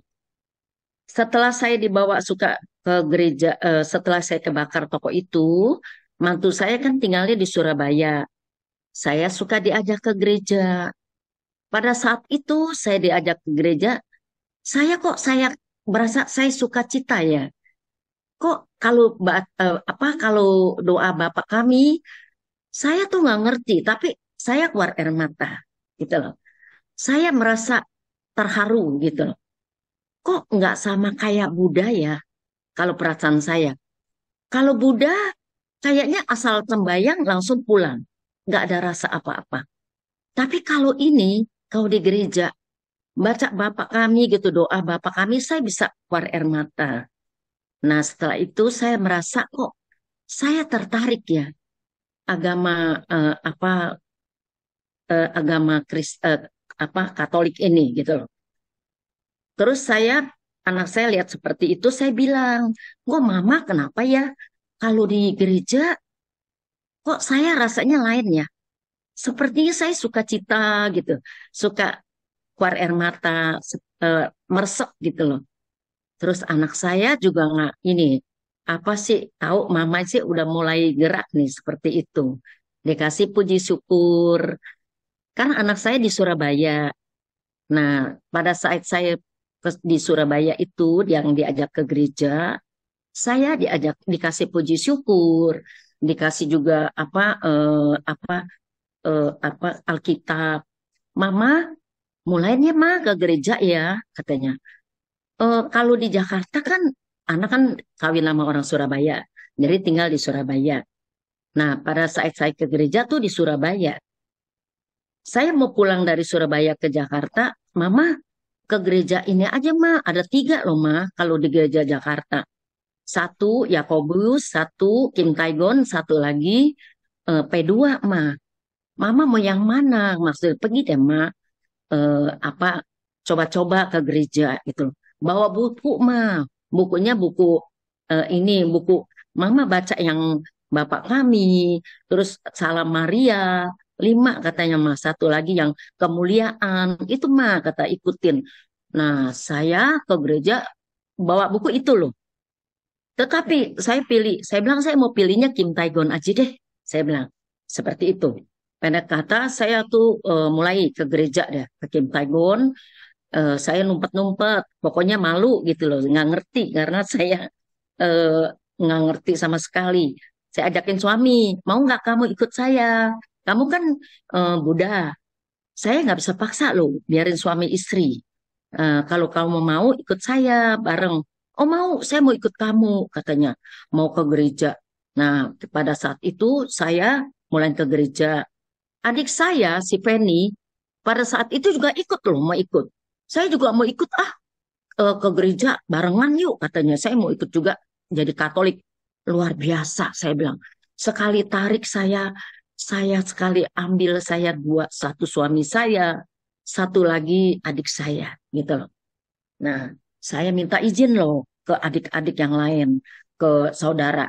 karena saya kental loh Budanya. Saya bilang saya sekarang mau masuk Katolik. Saya semua maksudnya mohon maaf saya pindah agama. Mereka semua keluarga kaget, tapi saya nggak peduli. Nah, singkat kata, saya masuk Katolik. Saya belajar katekumen sama adik saya, Feni, sama suami. Nah, sekarang luar biasa. Pokoknya Tuhan tuh baik. Saya sekarang keluarga saya yang Buddha, saya udah ikut Katolik seperti saya tuh udah berapa ya? Satu adik, satu kakak saya, ponakan, udah 6 apa 7. Mulainya dari saya, luar biasa. Nah itu, walaupun sedikit, maksudnya Tuhan tuh baik. Saya, maksudnya apa ya? Saya, walaupun sedikit, saya bisa bersyukur. Saya bisa ajak adik-adik saya, ponakan saya pada masuk Katolik. Itulah riwayat saya. Nah ini saya yang cerita sedikit singkat. Nah, begitulah. Sekarang saya ikut sama Ibu Ketua. Nah, pada saat itu saya juga ikut kepada Ibu Ketua. Ibu Ketua juga bimbing saya. Saya sekarang jadi apa sih Ibu Ketua tuh jadi apa? Saya jadi rantingnya Ibu Ketua. Luar biasa. Saya dididik sama Rosita dan juga Bu Eti ya dan beberapa teman-teman bisa saya seperti ini. Saya terima kasih kepada Tuhan bahwa saya telah maksudnya walaupun saya masih terbata-bata tapi saya berusaha menjadi orang Katolik yang baik. Terima kasih teman-teman. Ini sharing saya sedikit. Puji Tuhan ya Bu Leni yang luar biasa, ya sungguh luar biasa. Ini ya, Lagi. ini Afong nih luar biasa. Cerita dong, kita ajak. Saya cerita ya. Waktu itu Iya. baru baptis ya, Leni Afong ya. Tiba-tiba ada orang nelfon dia minta supaya bawa Romo. Ada orang satu mau perminyakan, Betul. Iya, ya kan? perminyakan. Akhirnya kita Betul. jemput Romo Tunjung, kita bawa ke rumah orang itu. Saya itu diuber-uber sama ini nih, sama Afong ini. Cepat, jemput Romo, orangnya udah sekarat katanya gitu. Kita pergi lah bawa Betul. Romo ke rumah itu orang. Romo juga nggak tahu, Romo pikir kita kenal sama orangnya. Begitu sampai, ini kan dia baru baptis loh, saya juga nggak tahu, saya pikir dia kenal sama orangnya. Ternyata tidak kenal. Begitu kita datang, Romo siap perminyakan, istrinya bilang, jangan dong, ntar suami saya habis perminyakan mati, katanya gitu. Dia ketakutan tuh si istri. Ini si Afong ini luar biasa. Saya Leni. Leni Afong nih, Leni Clara ini dia luar biasa. Dia baru baptis berapa bulan ya, dia langsung meyakinkan itu orang, nggak apa-apa, perminyakan itu nggak akan mati. Padahal dia juga belum tentu ngerti. Sampai Saya sebetulnya saya masih baru dibaptis loh. Saya tuh nggak ngerti.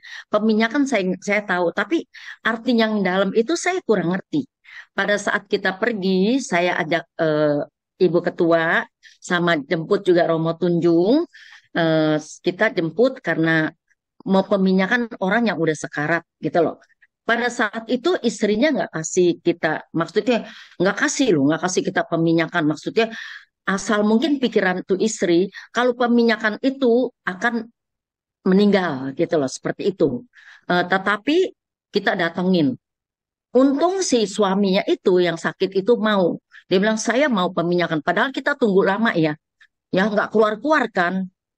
Bahwa apa si istri nggak mau kasih. Tapi kita meyakinkan bahwa Bu, kalau saya sok tahu nih, pokoknya saya pede deh, pokoknya seperti kayak udah pinter. Saya yakin karena tangannya begini-begini ketakutan. Saya bilang Ibu, nggak usah takut. Kalau peminyakan itu bukan akhir segalanya, Bu. Ibu nanti suaminya siapa tahu kalau peminyakan besok bisa lebih membaik dan sembuh. Bukan peminyakan itu langsung fatal, langsung terus meninggal. Bukan, Bu, maksudnya seperti itu. Jadi akhirnya Suaminya juga dipanggil dan lagi suaminya juga keluar, suaminya mau. Akhirnya peminyakan. Nah, sepanjang itu ya, istrinya masih ketakutan, uberin saya. Bu, benar ya Bu, peminyakan nggak apa-apa. Nggak apa-apa Bu, peminyakan itu nggak apa-apa, malah bagus Bu. Itu namanya siapa tahu bisa sembuh gitu loh. Nah, itu saya nekat loh. Padahal saya tuh nggak tahu apa. Baru dibaptis belum lama. Saya orangnya nekat. Saya ajak ketua dan lagi Romo Tunjung. Nah, itu cerita itu. Sampai sekarang kita juga ngerti akhirnya itu peminyakan bukan meninggal. Untung peminyakan itu orang nggak meninggal besok. Kalau meninggal besok matilah aku.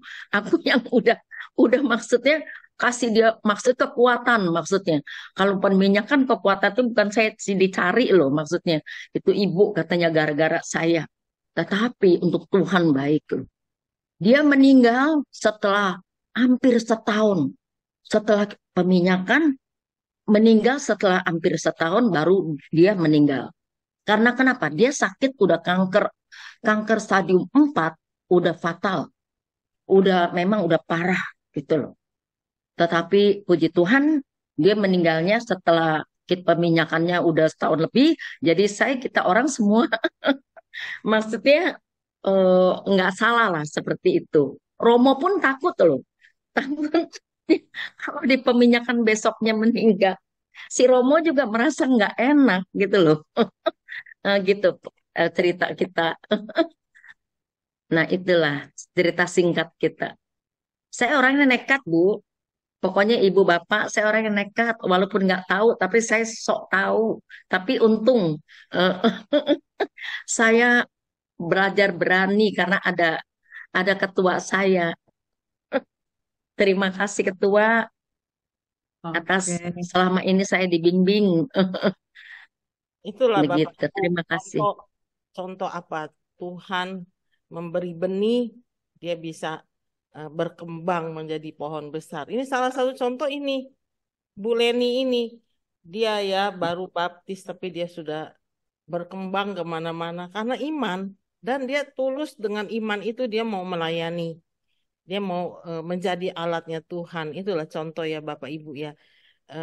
Bahwa Tuhan itu berkarya kalau kita membuka hati, membuka tangan untuk sesama kita, itu karyanya besar sekali loh. Kita hanya alatnya, alat Iya. yang nggak ada apa ya, ya seperti tadi balik lagi biji sesawi itu nggak ada apa-apanya loh. Kalau sebutir itu, ya, aduh kita makan aja nggak nafsu, ya kan? Tapi bisa segitu besarnya eh, kuasa Tuhan di dalamnya sehingga besar. Itu contoh salah satu kenapa saya suruh Bu Leni ini sharing. Dia contohnya dia baru dibaptis ada nggak 3 tahun, 4 tahun ya? Saya dibaptis, saya masuk Katolik 2017. Ya, pada saat yang peminyakan itu, saya baru dibaptis kira-kira belum ada setahun. Belum lama. Karena saya apa diteleponin temen. Itu karena temen itu yang yang saya ditelepon itu temennya itu yang sakit. Tetapi dia nggak bisa bawa Romo karena dia masih di Singapura. Jadi minta tolong saya Leni, maksud Leni, kamu ajak Romo Tunjung ya. Nanti kamu pergi sama Romo, pergi peminyakan teman saya seperti itu. Nah, saya telepon ketua Rosita. Rosita, saya bilang minta tolong yuk kita itu peminyakan ada salah satu bapak yang sakit keras. Dia tuh sakit cancer stadium 4. Pada saat itu si ketua nih lagi ngurut. Tapi dia bilang, ntar ya, tanpa ini lagi, ntar abis ini saya abis ngurut kita pergi ya. Oke, saya bilang. Nah, seperti itu kita jemput Romo ya. Mulanya rebut Romo, nah peminyakan. Nah, itu seperti itu. Ya, Makasih Bu Leni, sungguh Ya, luar biasa ya. kasih. Ya, itu salah satu contoh ya. Iya, Contoh benih yang berkembang ya. iya. Itulah Bapak Ibu, Benar. saya cuma menghimbau jangan takut akan tugas-tugas yang diminta Tuhan. Saya menghimbau di sini karena paroki kita ini 26.000. Sekarang kewalahan mencari petugas. Kaling, Korwil, saya juga mencari pengganti saya masih bingung, ya kan? Apalagi Bapak Ibu tahu ya, kita akan di pemekaran ya, Bapak Ibu ya. Jadi mesti cari 2 orang, semua mesti cari untuk di sana, untuk di Yakobus dan untuk di KTG. Itu loh Bapak Ibu, siap, percaya Tuhan akan berkarya melalui kita, Dia akan kirim orang-orangnya yang akan membantu kita sehingga kerajaannya akan terbentuk di dunia ini. Jangan Amin. khawatir, bahagia Bapak Ibu, melayani Tuhan itu ada kebahagiaan sendiri yang tidak bisa dibeli dengan materi dan tidak bisa dihitung-hitung untung ruginya. Pokoknya kita jalanin aja, kita dalam nama Yesus kita kerjakan ini dan hasilnya luar biasa Bapak Ibu. Benaran, ya kan? Ya. Itu salah satu contohnya ya. Saya udah kasih itu ya Bu Leni ya. Ada lagi beberapa orang yang benar-benar tulus ya, dan dia mau melakukan dengan tulus dan dia yes terus apa yang Tuhan kasih walaupun dia nggak tahu. Akhirnya berkembang juga bagus. Banyak di sini yang bisa sharing sebenarnya. Ya kan? Salah satunya Iya. siapa ya? Ruby. Ayo Ruby, sharing Ruby. Nggak pernah sharing nih, munculin muka dong. Bu Rosita kelihatannya sih udah waktunya loh, udah jam 9. Oh iya. Nggak kerasa. Satu lagi boleh lah. Sandra tuh sharing Sandra. Oke, silakan Bu Sandra. Kita hanya mau kasih contoh, kan ini kan nanti ditaruh ya di YouTube ya. Banyak orang yang mendengarnya walaupun yang tidak bisa hadir. Itu contoh bahwa melayani Tuhan itu tidak sia-sia. Ada damai sejahtera. Walaupun lagi menjalaninya itu tidak mudah, sungguh tidak mudah. Tapi pasti dia akan kasih kita senjata-senjata untuk menjalankan itu. Ya kan? Ini Bu Erni udah buka ini nih, udah buka kamera nih Bu Erni nih. Bu Ros lagi denger. Sharing dong, dia juga luar biasa nih. Pengurus RT RW ya. RT, bukan RW, ketinggian RW, nggak sanggup. RT, dan dia rajin berdoa. Itulah Bapak Ibu. Apapun yang kita lakukan dengan tulus, biarkan Tuhan yang berkarya. Amin. Ini banyak orang. Ya, saya bertumbuh juga karena dengar-dengar ini, Bu Ros. Waduh, terima kasih Bu Erni. Iya, makanya saya pasti ngikut. Karena saya dengar ini, saya jalanin apa yang sudah saya dengar gitu loh. Bu Eti juga. Erni ini rajin sekali kegiatan lingkungan, pasti dia ikut pokoknya, apalagi ngurus RT-nya. Wah, luar biasa Erni. Ya Tuhan itu kan memberkati melayani Erni. ya, saya tidak mau Tuhan yang dalam saya dipermalukan, saya nggak mau loh ya, saya juga minta kayak gitu kok. Jangan Yesus yang ada di dalamku, saya tidak mau, ya kan? Amin. Memang kita mesti jalanin ya simple, bawa dalam doa ya kan. Kadang-kadang Ya, kita sendiri ada bingung kekuatan ya, Bu Ros dari situ. Kita minta, kita dikasih kekuatan, mampu loh jalanin. Kalau enggak, udah Ya. tau lah. Benar. Itu juga makanya saya lihat ya, udahlah di depan mata bingung gitu ya. Lewat juga, dan hasilnya luar biasa, amazing gitu. Luar biasa memang Tuhan. Ya Bapak Ibu ya, dihimbau nih, ini waktunya udah habis, kita tutup. Tapi coba menjadi bahan perenungan. Apa yang telah kita lakukan? Buah-buahnya apa? Apakah kita hanya beriman saja kepada Tuhan dan stop sampai di situ? Nah, nanti tadi kan saya kasih tuh satu ayat tuh ya, penghakiman. Penghakiman tuh dilihat, you udah lakukan apa lagi di dunia? Saya kasih tugas jadi kali nggak mau melulu, gitu. Ya kan? Itu pengaruh loh. Kayak Bu Erni nih. Tugasmu apa? Saya RT Petrus, Santo Petrus. Ya udah masuk. Ya kan? Gitu contohnya, ya kan? Jadi saya cuma menghimbau nih ya, dapat pesan sponsor juga supaya paroki kita tuh dapat apa ya, wajah-wajah baru, jangan wajahnya itu terus aja yang tugas, ya nggak Bu Eti? Dapat wajah baru, ada Bermutu, kata Romo, bermutu, bermuka tua, makanya harus ganti yang baru. Berarti Ya jangan kan? bilang bermutu dong Bu Eti ya. Luis, Iya, Bu Mary. muda yang harus tampil. Ya, mesti berani ngomong yes ya, Bu Mary ya. Semua ya, kalau dipilih Tuhan yes dulu. Nanti pasti dikirim orang untuk bantu. Tenang aja. Amin. Amin. Amin ya. Gitu. Terima kasih ya Bapak Ibu sudah datang di Zoom ini, sudah setia mendengarkan saya bicara. Mohon maaf kalau ada kesalahan kata-kata ya. Itu tidak disengaja ya. Terima kasih ya Bapak Ibu. Tuhan berkati kita semua. Saya Amin. Tuhan Baik, berkati Ibu juga. Ya, terima kasih. Saya kembalikan kepada MC yang cantik ini. ya Ibu Rosita, terima kasih banyak atas pemaparan malam hari ini di Gokil ya. Baiklah, Bapak Ibu sekalian, sebelum kita mengakhiri pertemuan kita malam hari ini, kita akan untuk doa penutup. Baik, mari Bapak Ibu, teman-teman semua kita tutup dengan doa. Dalam nama Bapa dan Putra dan Roh Kudus, amin. Allah Bapa di surga, terima kasih untuk malam hari ini yang sangat indah. Engkau telah mempertemukan kami untuk mengikuti acara Gokil yang telah dibawakan oleh Ibu Rosita. Ya Bapa, terima kasih pula kami telah mendengarkan sabdamu, firman-firmanmu. Bapa, semoga kami juga bisa menjadi penabur yang baik, menjadi biji sawi yang tumbuh dengan baik, dan menjadikan buah-buah yang baik pula. Allah Bapa di surga, kini kami pada malam hari ini kita akan undur diri, beristirahat dengan baik. Semoga kita bisa beristirahat dengan tidur dengan nyenyak dan dalam penjagaanmu. Bapa, semoga besok pagi kita juga dapat menerima berkat-mu kembali, bangun dengan sehat, dan melanjutkan aktivitas kembali. Semuanya ini kami tunjukkan demi namamu Tuhan kami Yesus Kristus, kini dan sepanjang masa. Santo Yakobus, doakanlah kami.